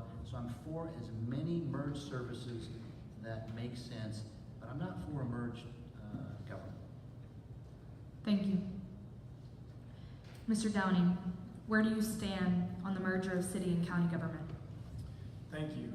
To my knowledge, in Kentucky, Fayette County and Jefferson County are the only two that have a merged government, and so there's not really an apples-to-apples test case comparison for Woodford County, and I would prefer that Woodford County not be a test case for others of its size for a city and county merged government from my perspective. I do think that interlocal agreements are important. I do think, to echo some of the sentiments, that working with the cities while maintaining identities, but having those shared services where it makes sense. Our job on the fiscal court is to look at our budget and where can we create those efficiencies that best serve the people in this community without sacrificing the services that we've all come to expect both on the county and city level. So I think looking at where there are efficiencies and opportunities to cut costs, I certainly am for those. I'm for the opportunity to look at our interlocal agreements, to create partnerships. However, I think the full merger of our city and county at this time, again, would lose some of our identity, and I'm not one to put Woodford County out there with nothing necessarily to compare that to a county our size. And so for right now, I just don't think that would be in the best interest of our community. Thank you. Ms. Miller, where do you stand on the merger of city and county government? I feel pretty clear that what I mentioned before said that I think that we need to get it out on the table. People don't decide to invest or relocate to Woodford County based on their one particular house or their one particular business that they want to start up. They base it on the total picture of for sales Midway and Woodford County, and at the end of the day, we're all in it together. A poorly managed business will fail, and so we need to make sure that we're asking the tough questions and making the tough choices. We need to put it out on the table, but we need to have the conversation. And I know everybody knows the story of Sam Walton and Walmart, and that, you know, he addressed what the people were needing at the time, and he made the choices to change. And that was that the people were needing to shop after the hours and after the stores were closing. And so when he made that change, he turned his business into what it is today. And it wasn't necessarily the product, but it was the service and the hours. And today, your sales, I know this didn't have much to do with merged government, but just to summarize that, you've got 75% of your sales, from what I researched, are done between 4 p.m. and midnight. So with that example, we need to put things on the table. We need to have the conversation. We need to come out of our territorial shells and remember that we all live here together. There is some actual statutory language already set up to guide cities and counties through this process. There are a couple of other people or groups across the state who are actually having the conversation. However, no one has come to the conclusion that it is a good idea to merge at this time. However, some of the conversations are still on the table. I do believe that the services are the best place for us to start. Thank you. Thank you. Mr. Merrill, where do you stand on the merger of city and county government? I agree with Duncan. It's not a good idea at this time. And I'm going to expand on that a little bit. Before I got into this and really started looking at the magistrate and the city and all that, I didn't really know how it all worked. I have had conversations conversations with people that say that it's a redundant system. I don't think that they really understand how it works. Each part of governance, city and county, has specific functions. We fee share those things that we need to. That's the police department, where we are sharing responsibility with them, and that is great. When I came here, there were blue cars, brown cars, and white cars. And I was like, what's up with all of the police in this county and sheriff? And then they fee shared, they pulled it together, and it is a model for everybody.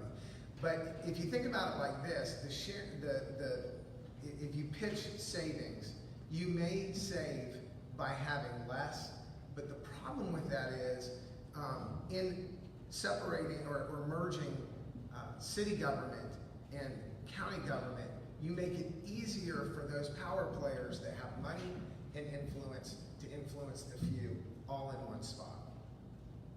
And right now, because there are two different entities with very specific functions, you have to go through there, so there is a protection of what we are as Woodford County. There's a protection. And I think that's very, very important. Now, could we better the fiscal court? Yes. And the way that we do that is in a reapportionment year like this year, and this has been proposed before, we go from 8, the most in the state, to 6. And that saves us money, that builds that surplus, that brings in $320,000 over 4 years. We have pledges on people that say, you know what, we're going to have a hard time, and not take the benefits package. That's $80,000 in 4 years. Thanks. Thank you. Mr. Greathouse, where do you stand on the merger of city and county government? I think I agree with Mr. Gardner and Mr. Merrill. I don't believe it would be a good thing at this time, just because everybody has their own identity. Versailles has their needs, Midway has their needs. They might be separate, but I think that's the great thing about what's made this county run is they've been able to take care of their own things but still have fiscal court to kind of bring everything together. But I think for right now, I think keeping it separate would be the best thing. Thank you. Mr. Taylor, where do you stand on the merger of city and county government? I am adamantly opposed to the suggestion. I think much of this conversation does a lot of damage, actually, to what I would hope to bring to the fiscal court in building a stronger relationship. And this maybe sounds a little ironic to folks, but a strong relationship between county government and the city of Midway and even the city of Versailles. I think the current conversation has a lot to do with folks wanting certain priorities and adjustments and changes on a broader scale, and I think particularly in that process, this would leave much of the 1st Magisterial District without a voice, including Midway and Pisgah particularly. I think there are certainly tons of opportunities for partnerships and services shared as well, and including these interlocal agreements that we utilize. Those are incredible things, but I think my interest is particularly to come together and let's see how we can come together and work together, not have a power play of who gets to have a stronger voice and who gets shut out. Thank you. Mr. Blackford, where do you stand on the merger of city and county government? I think that'd be something pretty difficult, I think, because I think everybody's unique in their own way they govern it, and the city and the county. And I think it's something that that's something I think you have to really prepare the community for, to do something like that. I do like we interacting with each other to do some things in the city and the county together. But I think it'll be pretty difficult to do that at this time. I think everybody's really unique in their own way, how they govern, how they lead, and what they're trying to do out through the community. And I'm with Mr. Taylor on this. I think we need to really spend some time working together as a government to support one another, help one another, and have more of a better relationship of working together. Right now, I think it's too difficult to do something like that right now. Thank you.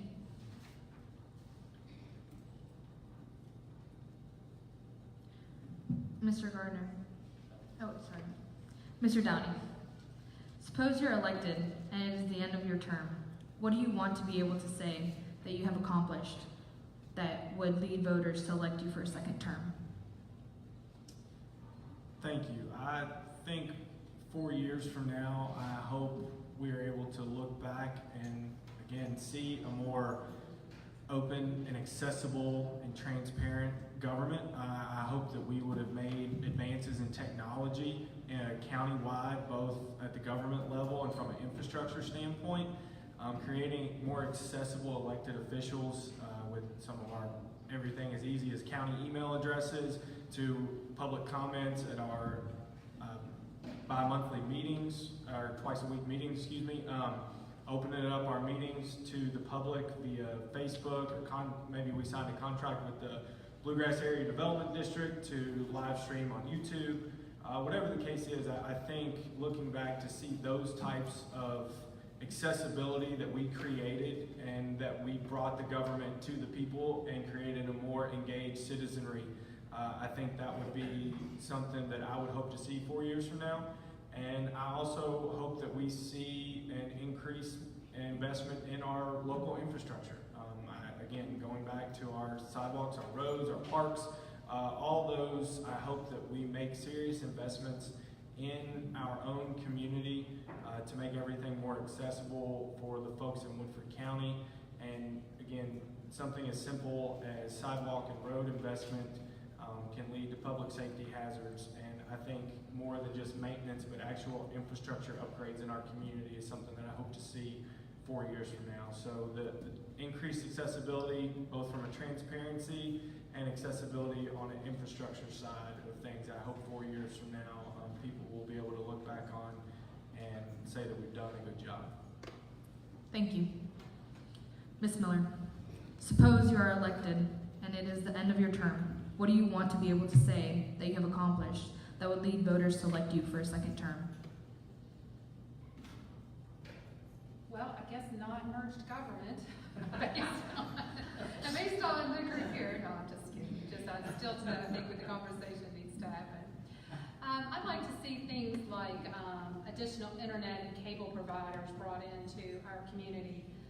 If we look at the lines have to go through the county to get to the city and vice versa. I mean, right now, my internet bill is about $80+ a month just for the internet, and I don't know how we can expect those at the poverty level to manage that. Our schools are demanding more and more internet skills at home. Our workforce is demanding more and more internet access at home. And so I think we could look back and see what we could work together. I hope in 4 years that we're looking at a $57 million brand new hospital facility out on the Edgewood farm. And I hope that everybody, including those 25 who have filed lawsuit against that to oppose that development, will also be grateful that it has been built and we did not lose those services, not only for Woodford County, but for a regional area as well. Thank you. Mr. Merrill, suppose you're elected and it is the end of your term. What do you want to be able to say that you have accomplished that would lead voters to elect you for a second term? I hope they would say thank you for communicating with me all that I needed to know about my government. Thank you for being there and accessible when I needed you. And thank you for being fiscally responsible with the money that I entrusted you with. Hopefully they say, well done, good and faithful servant. Thank you. Mr. Greathouse, suppose you're elected and it is the end of your term. What do you want to be able to say that you have accomplished that will lead voters to elect you for a second term? I hope that I can say that I gave them 100% of me, that I brought issues for District 1 to the forefront, and I've kept them there till they were resolved. I hope they say that I'm optimistic. I know that could go either a strength or a weakness, but I think you have to have optimism.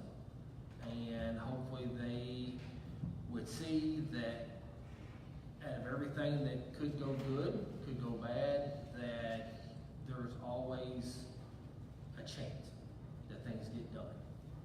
That, like the hospital, hopefully that gets done. In my district, hopefully Midway Station gets done. There's just, you always have to have that optimism, and you have to have that work ethic, and I hope that people in Midway, and that community around Midway says that I did that. Thank you. Mr. Taylor, suppose you are elected and it is the end of your term. What do you want to be able to say that you have accomplished that would lead voters to elect you for a second term? Well, hopefully they've said that I've worked and strived to make a more accessible government, a more transparent government, a more innovative local government. Hopefully they say that I have strived to reach across levels of government, not only in county and city governments as well as state government, to make sure that we have all the resources necessary, that we think outside of the box, that we leverage our best and greatest assets to be most effective. Hopefully they, to be real practical on it, to give you concrete, I would love to see some kind of, in that tenure, a splash pad, splash park, whatever you want to call it, that are growing so much, or maybe even a pool in Midway. That's something that kids have to travel a great distance in our community to be able to enjoy in hot days as we've seen this summer. I'd also love to see, for them to say that I've been able to help grow and strengthen our relationships with these higher ed institutions in our community, that we have come together to develop a more qualified workforce, a workforce that meets the needs of our community and meets the needs of our businesses at the same time. And that in particular being investments in our signature industries of our community. Thank you. Mr. Blackford, suppose you are elected and it is the end of your term. What do you want to be able to say that you have accomplished that would lead voters to elect you for a second term? I hope that the people would say that they feel better about government serving them, and that we're here to serve them, and that we made good decisions and did tangible things for people to see the result of our service and serving the community and them. I would hope they'd also be able to see that we are doing things better, and we're making good decisions for the community and the benefit of them as elected officials. And I hope they feel good about us being elected, being good officials, being elected to serve them, that we have a good spirit about what we're doing, and we enjoy what we're doing, and we make good decisions to benefit them and the community. So I think that'll be good for them to see that we're really there serving them, and we don't have any other kind of agenda other than serving them and the community. Thank you. Mr. Gardner, suppose you are elected and it is the end of your term. What do you want to be able to say that you have accomplished that would lead voters to elect you for a second term? The first time that I was elected, I was reviewing the budget, and I noticed one department that just seemed to have a lot of waste. And that was our recycling department. Let me say this for the record, we have a great recycling department right now. They're fantastic. Back then though, it was this just kind of bloated department, and I couldn't understand why we had so many employees.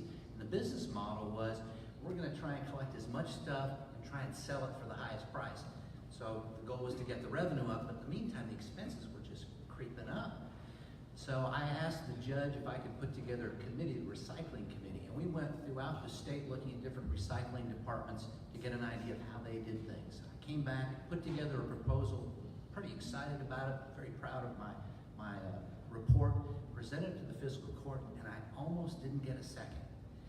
The motion died, and it just wasn't enacted until my second term. Sherry Daniel came on, and all of a sudden, the proposals that I had put into place, reducing expenses, we have half the employees that we had back then, and just looking at the recycling center as a service to our community was very gratifying to me to see the plan that I proposed now put into place. So I guess what I would like for people to remember me by is that I wasn't afraid to take on difficult and unpopular tasks and see them through until the end.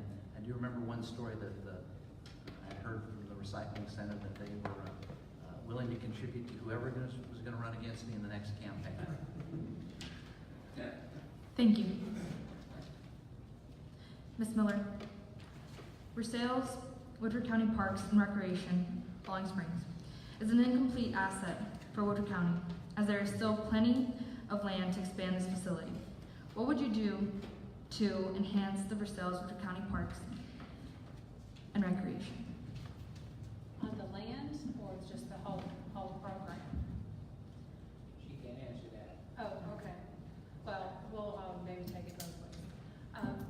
It's kind of funny that you brought that up because earlier today I was thinking about the tax base on where as a city resident, for those of us in the room or watching who pay city taxes, we also pay county taxes, and those folks in the county only pay county tax. And some of the issues that we've had between the city and the county has been the percentage that we charge the programs that we share, and Falling Springs is one of them. And a 50-50 split is just really not fair and, to support that program.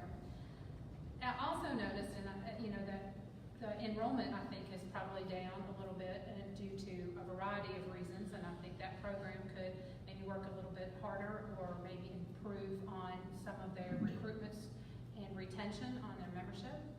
I think some of the land out there, we already have the football stadium. We talked about the new school, and when they proposed the new school, nobody wanted the football stadium to move. So maybe we need to consider moving the new high school out there closer to the football stadium, considering we just bought 300 acres. So, thank you. Thank you.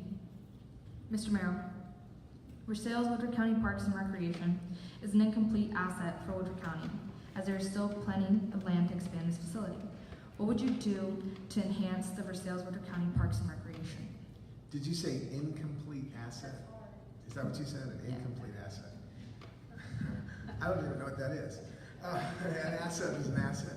Right? So I don't even know what that is. So let me answer it this way. I know from attending the meetings, the fiscal court meetings, that we have an ambulance station going in Midway. And that went on a piece of land that the fiscal court controlled. So I'm going to assume, and we all know what assuming does, so, I would think that if you're going to utilize that land as an expansion, you would have to have people that would want to expand it. And I know that sounds like doublespeak, but let's take the stadium, for instance. Woodford Lacrosse does not have first dibs on that stadium, because when they re-turfed the stadium with AstroTurf, those entities of the school, football and soccer, put up the money to re-turf it. So that gave them priority. I would assume that in working with fiscal court, whoever would want to expand that land would then be in a cooperative setting with fiscal court to expand that land. And it would then be worked out with those who wanted to invest money in that asset, and possibly, I don't think it's ever going to go out of the county's grasp, then work out a way to actually develop it. That's the best I got. I'm done. Thank you. Mr. Greathouse, Versailles Woodford County Parks and Recreation is an incomplete asset for Woodford County, as there is still plenty of land to expand this facility. What would you do to enhance the Woodford County Parks and Recreation? Truth, I don't think it's an incomplete asset. I think it's a great facility, probably one of the nicest ones, I think, here in Central Kentucky. Minus, the new ones that, Frederick Douglass High School in Lexington, but we're lucky that we have a place out there. When I was in high school in '93, there was a locker room, that was it. And now they've been lucky enough to have, new locker rooms, new turf. You have a great workout facility. I think it's, and I've been lucky to have done some races out there at the county park. It's a great place to, it's a great place to run, great place to exercise. I don't think it is. I think it's improvements, yes. You can do it, you can improve it a little bit, maintenance, stuff like that. But other than that, that's one of the nicer facilities around. And for me, I don't see any major problems at all with it. Thank you. Mr. Taylor, Versailles Woodford County Parks and Recreation is an incomplete asset for Woodford County, as there is still plenty of land to expand this facility. What would you do to enhance the Versailles Woodford County Parks and Recreation? So I'm going to compartmentalize that question. The first thing I would say is I don't know necessarily what I would do in the Fallen Springs area, in the county park side of it. Not that I would be opposed to any increased utilization of that asset. I think that the question would maybe aptly say underutilized asset. I will say that when you talk about the Versailles Woodford County Parks and Recreation, which I think is a broader question, I would say that I would love to see some investment maybe on the more northern side of the county. And I say that to say that my wife and I, when we first got married, she really wanted to join Falling Springs and utilize that tremendous facility we have. I grew up on the south side of the county, and I had used it quite a bit growing up when it was built, I guess. But I will say that it was a trip. It was a trip for us to get over there after work. By the time we got home, got our daughter fed, and we would try to get to the gym or the track, and it was a serious trip to get over there. And there's a serious barrier for much of our community to be able to utilize it. So I will say that maybe us thinking outside the box on ways to have other parks facilities, and not necessarily facilities, but opportunities in the northern part of the county, not necessarily Midway, maybe Millville, maybe Pisgah or other things, but certainly we got to make sure that we serve the whole county in parks and recreation. Thank you. Mr. Blackburn, Versailles Woodford County Parks and Recreation is an incomplete asset for Woodford County, as there is still plenty of land to expand this facility. What would you do to enhance the Versailles Woodford County Parks and Recreation? I think they could reach out and do more, invite people into the community, offer more programs. I think what happens a lot of times is you get kind of in the habit of this thing's kind of in the same program over and over, and not changing, not bringing in new ideas or new programs in. And I think they can add a little bit more life, a little bit more change, something more exciting to do with some of the programs they have out there for the people, and also to reach out for young people in the community, like have a girls softball league and a teenage softball league, and I think there's so many things you can do out there with the youth through recreation, and also young people through the recreation by offering programs. But I think you got to get involved in the community and communicate about programs you want to offer for certain ages, certain gender. I think also you may be one you can contemplate about having a little putt-putt golf of some of the land out there. You know, family, that's for family, and for something at nighttime to do in the evening. So I just think they have to kind of stretch yourself, and you know, when things go the same for a long time, you need change, you need some new ideas and something fresh. And I think that's what we need to be doing. It is a nice place, and I mean, we spend most of our time at Fallen Springs or Kroger, so that's you know, that's about it. So. Thank you. Mr. Gardner, Versailles Woodford County Parks and Recreation is an incomplete asset for Woodford County, as there is still plenty of land to expand this facility. What would you do to enhance the Versailles Woodford County Parks and Recreation? Falling Springs is a gem in our community. I had a conversation with someone today, and they were talking about the Woodford County Theater and how wonderful it is. It's an incredible draw. And I don't know if you remember, but a few years back, the city and the county had a little squabble over the funding of the Parks and Rec Department. Years ago, when it was built, there was a loan, and the agreement was that the city of Versailles and the county would equally pay for the loan payment. But the agreement was a little bit fuzzy on how the rest of the budget would be funded. The city of Versailles took issue with that and said, we don't think we should have to pay 50%. The county said, we think you should. So a committee was formed. I happened to be on that committee again. And Ken Kirchhoff and I had many months of meetings going back and forth trying to get the city of Versailles and the county to agree. Finally, we were able to come to an agreement to where Falling Springs and Woodford County Parks budget was funded, so they didn't have to worry where their funding was coming. But to answer the question, when you mentioned incomplete asset, my guess is the fact that we purchased land recently to right next to our current facility. It's undeveloped, and the reason it's undeveloped, I think for a couple of reasons. We want a comprehensive plan. We don't want to just put something up there in a location, and by the time it's finished, you have this hodgepodge of different things. We want a comprehensive plan. The other's been funding. We haven't had the funds to be able to put up buildings or create what we want. So I think in the future, as the funding is there and as a plan comes in place, you're going to see some development. So it's certainly not an incomplete asset. It's a wonderful asset that is waiting to reach its potential. Thank you. Mr. Downey, Versailles Woodford County Parks and Recreation is an incomplete asset for Woodford County, as there is still plenty of land to expand this facility. What would you do to enhance the Versailles Woodford County Parks and Recreation?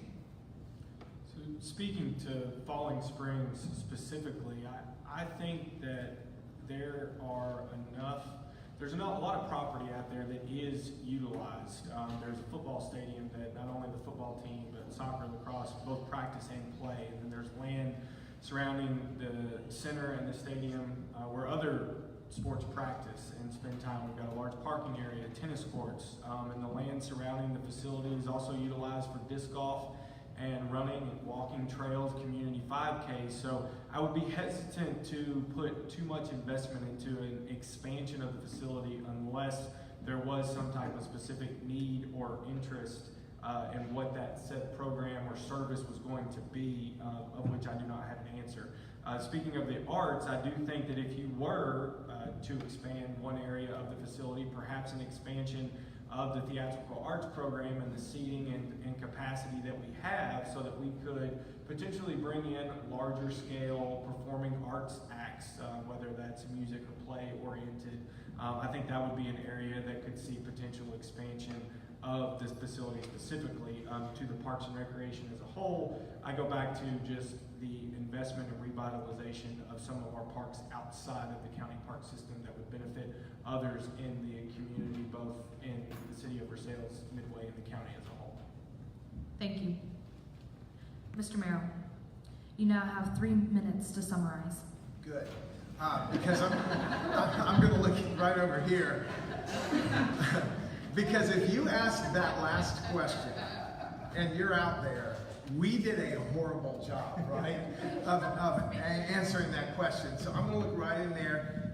Please, I think all of us as candidates would like to understand that question a little bit better. And if you want to talk to us about it, please get a hold of us, because I'd like to answer the question better and see what you're thinking about, and really have some communication there to be specific about what we can do with what you want us to do, or what you think we can do. So, all right, so now I'm going to summarize, okay? I'm committed to communicating with you all, with the county, with city government. I just sat down with the mayor today and talked to him a little bit about talking. My neighborhood, one of my neighborhoods, Marywood, is both city and county. What am I supposed to do with that? And I really don't know. So I went to the guy that's probably going to know. And I would really like to know better how we can work together as both city and county. Just because I don't want merged government doesn't mean that I want to be a fiefdom to myself and have some kind of power play. And that needs to happen in this county. So communicating with folks, whether they be voters or the city folks, or the folks that work for fiscal court, I want to communicate. I want to be accessible to them. Fiscally, I want to be responsible, and I do want to say this. Every single one of us will face this in this term. And what we're going to face in this term is reapportionment. What are we going to do with this county? We're going to continue to have 8 magistrates. They get paid $21,000-ish a year. That is a lot. Or are we going to make more money so that we have a bigger surplus so that we can do things that we need for the county by reducing that level to 8, from 8 to 6. I won't take the benefits package. I will not do that. Over 4 years, not taking that benefits package is going to pay $80,000. Maybe that'll buy a generator to keep those sirens going in the county. Maybe it'll do something else. I don't know. But I am committed to that. You will not hear me want a magisterial pay raise, since we're good for, I don't know, 40 years of inflation. If you look at all of the other counties around us, I think Scott makes 8. So we're good. I can't control that. It can't go down by the Constitution, but it shouldn't go up. So that's what I'm committed to. Thank you. Mr. Greathouse, you now have 3 minutes to summarize. First off, I'd like to thank you all for having me. First time I've ever been through this, so it's been a real joy for me. Why is it a real joy? Because I can represent my hometown of Midway. I can represent my agricultural community that I've been a part of all my life. That's what I've been doing for 16 years here in the county, is serving. This is just another avenue for me to serve. And I promise everybody that I've talked to is you're not going to find anybody that cares more about District 1 than I will. You're not going to find anybody harder working for District 1 than I will. That's been the great thing that I tell everybody is I get to represent my hometown. And for me, that means a lot. That means a lot. To keep their interest to the forefront, make sure that District 1 is taken care of, make sure Woodford County is taken care of. For me, it's building on a great place for my kids, for you all when you all get older, and for the future generations. And that's the reason I serve. Thank you. Mr. Taylor, you now have 3 minutes to summarize. I've developed kind of a tagline for this campaign, and I say that I'm truly proud of our traditions, excited for our future, and hopefully that's an embodiment of my candidacy. I think that we have some tremendous traditions in our community, from agriculture to particularly the equine industry, the bourbon industry, the growing wine industry that we've seen in our community. Certainly all of those touch on an element of agriculture as well. And what I see as a real future in the higher ed industry wouldn't be the right word, but the sector of higher ed in our community. And I'm really excited about the opportunity to serve our community in this new capacity as somebody who's had the opportunity to serve as a coach, as a soccer coach in our community, and a president of the Kiwanis Club in Versailles, to serving at my church. I would be really honored to have the opportunity to serve in this capacity, and I would be honored to serve our whole county, and particularly the 1st District. Thank you. Mr. Blackford, you now have 3 minutes to summarize. Thank you very much. I'm excited about the opportunity to have another chance to serve in a different capacity of serving people in this community. I'll be committed to serving all people in this community, not only my constituents, but also in the whole county.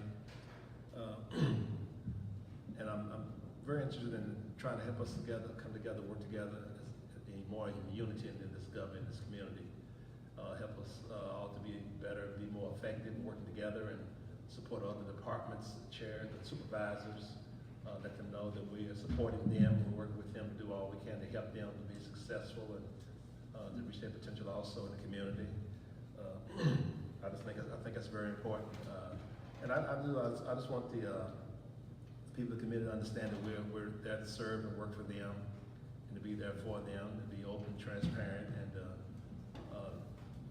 offer any information that they be asking or seeking that they have need of. I would would not be taking the benefit package. I would not need it. Also, as I've been going around visiting some of the people in my district, I've been telling them, if you vote for me, you will not be voting for a politician, but you'll be voting for a servant. And so that's my whole feeling about this opportunity to be able to have an opportunity to serve on this court. So thank you very much. Thank you. Mr. Gardner, you now have 3 minutes to summarize. When I started in banking for sales back in the early 90s, I wanted to grow the bank as much as possible, so I brought in as many loan opportunities as possible. And what I found was many of them got turned down. It turns out there were a lot of other bankers who had lived through a very difficult economic time in the 1980s and had seen property values go down, and they had a different perspective on things. And their wisdom proved to be true when the economic downturn of 2008 happened. And because of their wisdom and their experience, the bank was able to steer through those waters and come out successfully on the other end. We've had a very successful, in my opinion, fiscal court. We have not raised taxes. We have improved services in the community. We have left the county with a surplus right now. We're in a position where we're going to lose a lot of experience on the court. Judge Coyle has served faithfully for almost 12 years. We'll lose his experience. There are 3 other magistrates who will be coming off for a combined years of experience of 24. So we're going to lose 36 years of experience on the fiscal court. Well, I think new ideas are important. We also have to have people who have experienced difficulties on the court. And as I mentioned, we had some very challenging economic times on the fiscal court, and we resisted the temptation to raise taxes. We kept the services that we had, and we were able to steer through those waters to leave the county with a surplus. So 4 out of the 9 members of the fiscal court, at a minimum, will be leaving. So 44% of the court will be turning over with the potential for more. But I think it's really important that we have experience on the court. And I have that experience, not only from a financial background, but also just serving my constituents. I've enjoyed hearing their issues and trying to resolve their problems as best I can. And I think one quality that's really important in a magistrate, really anybody, is just returning phone calls. I can't tell you the number of times I've heard people say, well, my magistrate or so-and-so won't return my phone calls. I return phone calls. I talked to 2 constituents today about issues, and it's really a joy. I truly mean that, to be able to help people. It does not take an act of Congress to get something done when you're a member of the fiscal court. Thank you.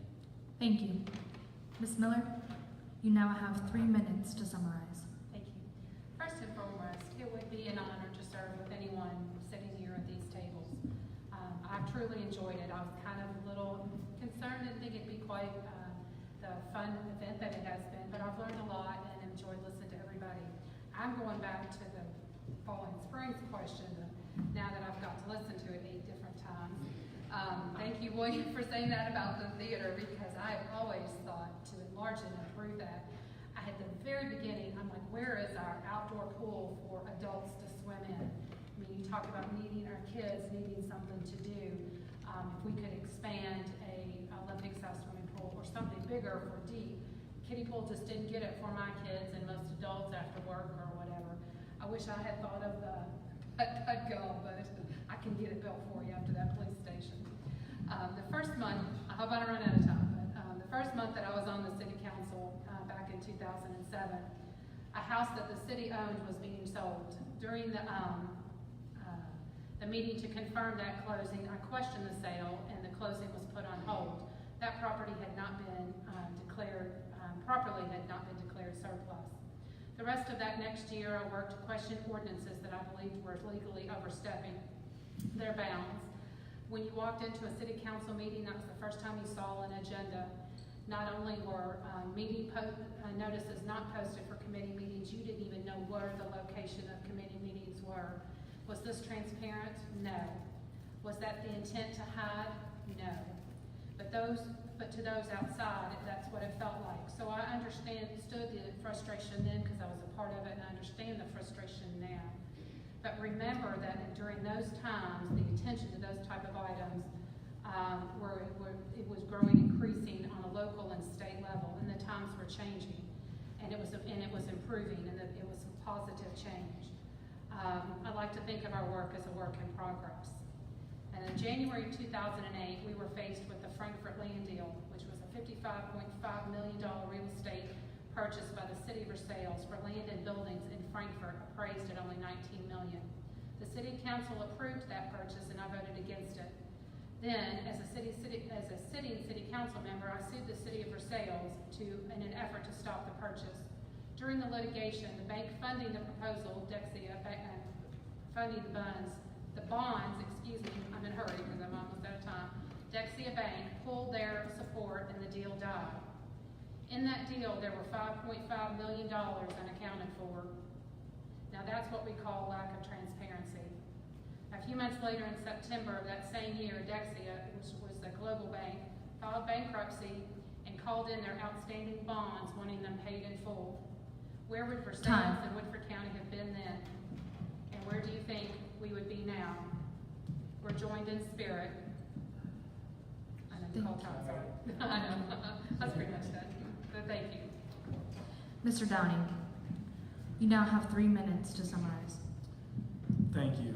In closing, thank you again to the community activism class, to Dawn and the Chamber for hosting, for those of you that came and stuck around, for those that are still maybe viewing online.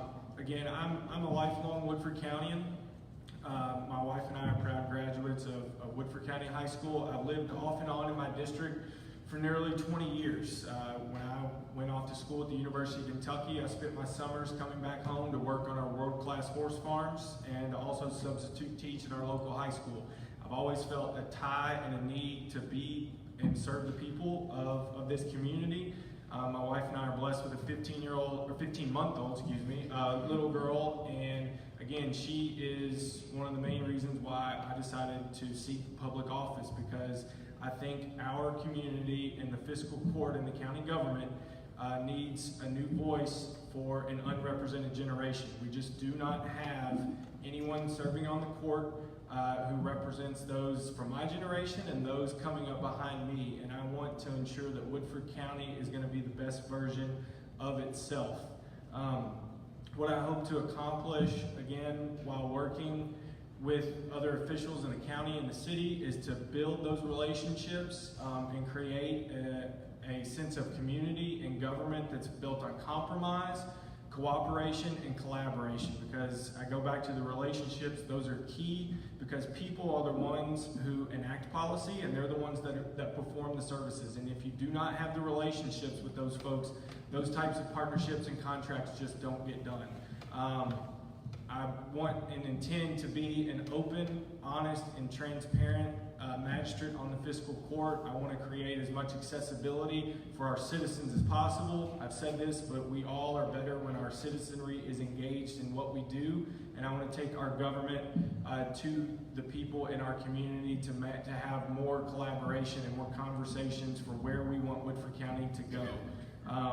Again, I just want to be a new voice for an unrepresented generation. I want to have a seat at the table for those folks to make decisions when it comes to administrating, legislating, and operating our county that currently are not represented at this time. So I appreciate the opportunity to speak before you tonight. I'm honored to be a candidate for the 5th District in Woodford County, and I appreciate your support in November. Thank you. Before I dismiss everybody, I need to give you the answer to the question about Falling Springs, okay? Because I know some of you are not aware of that.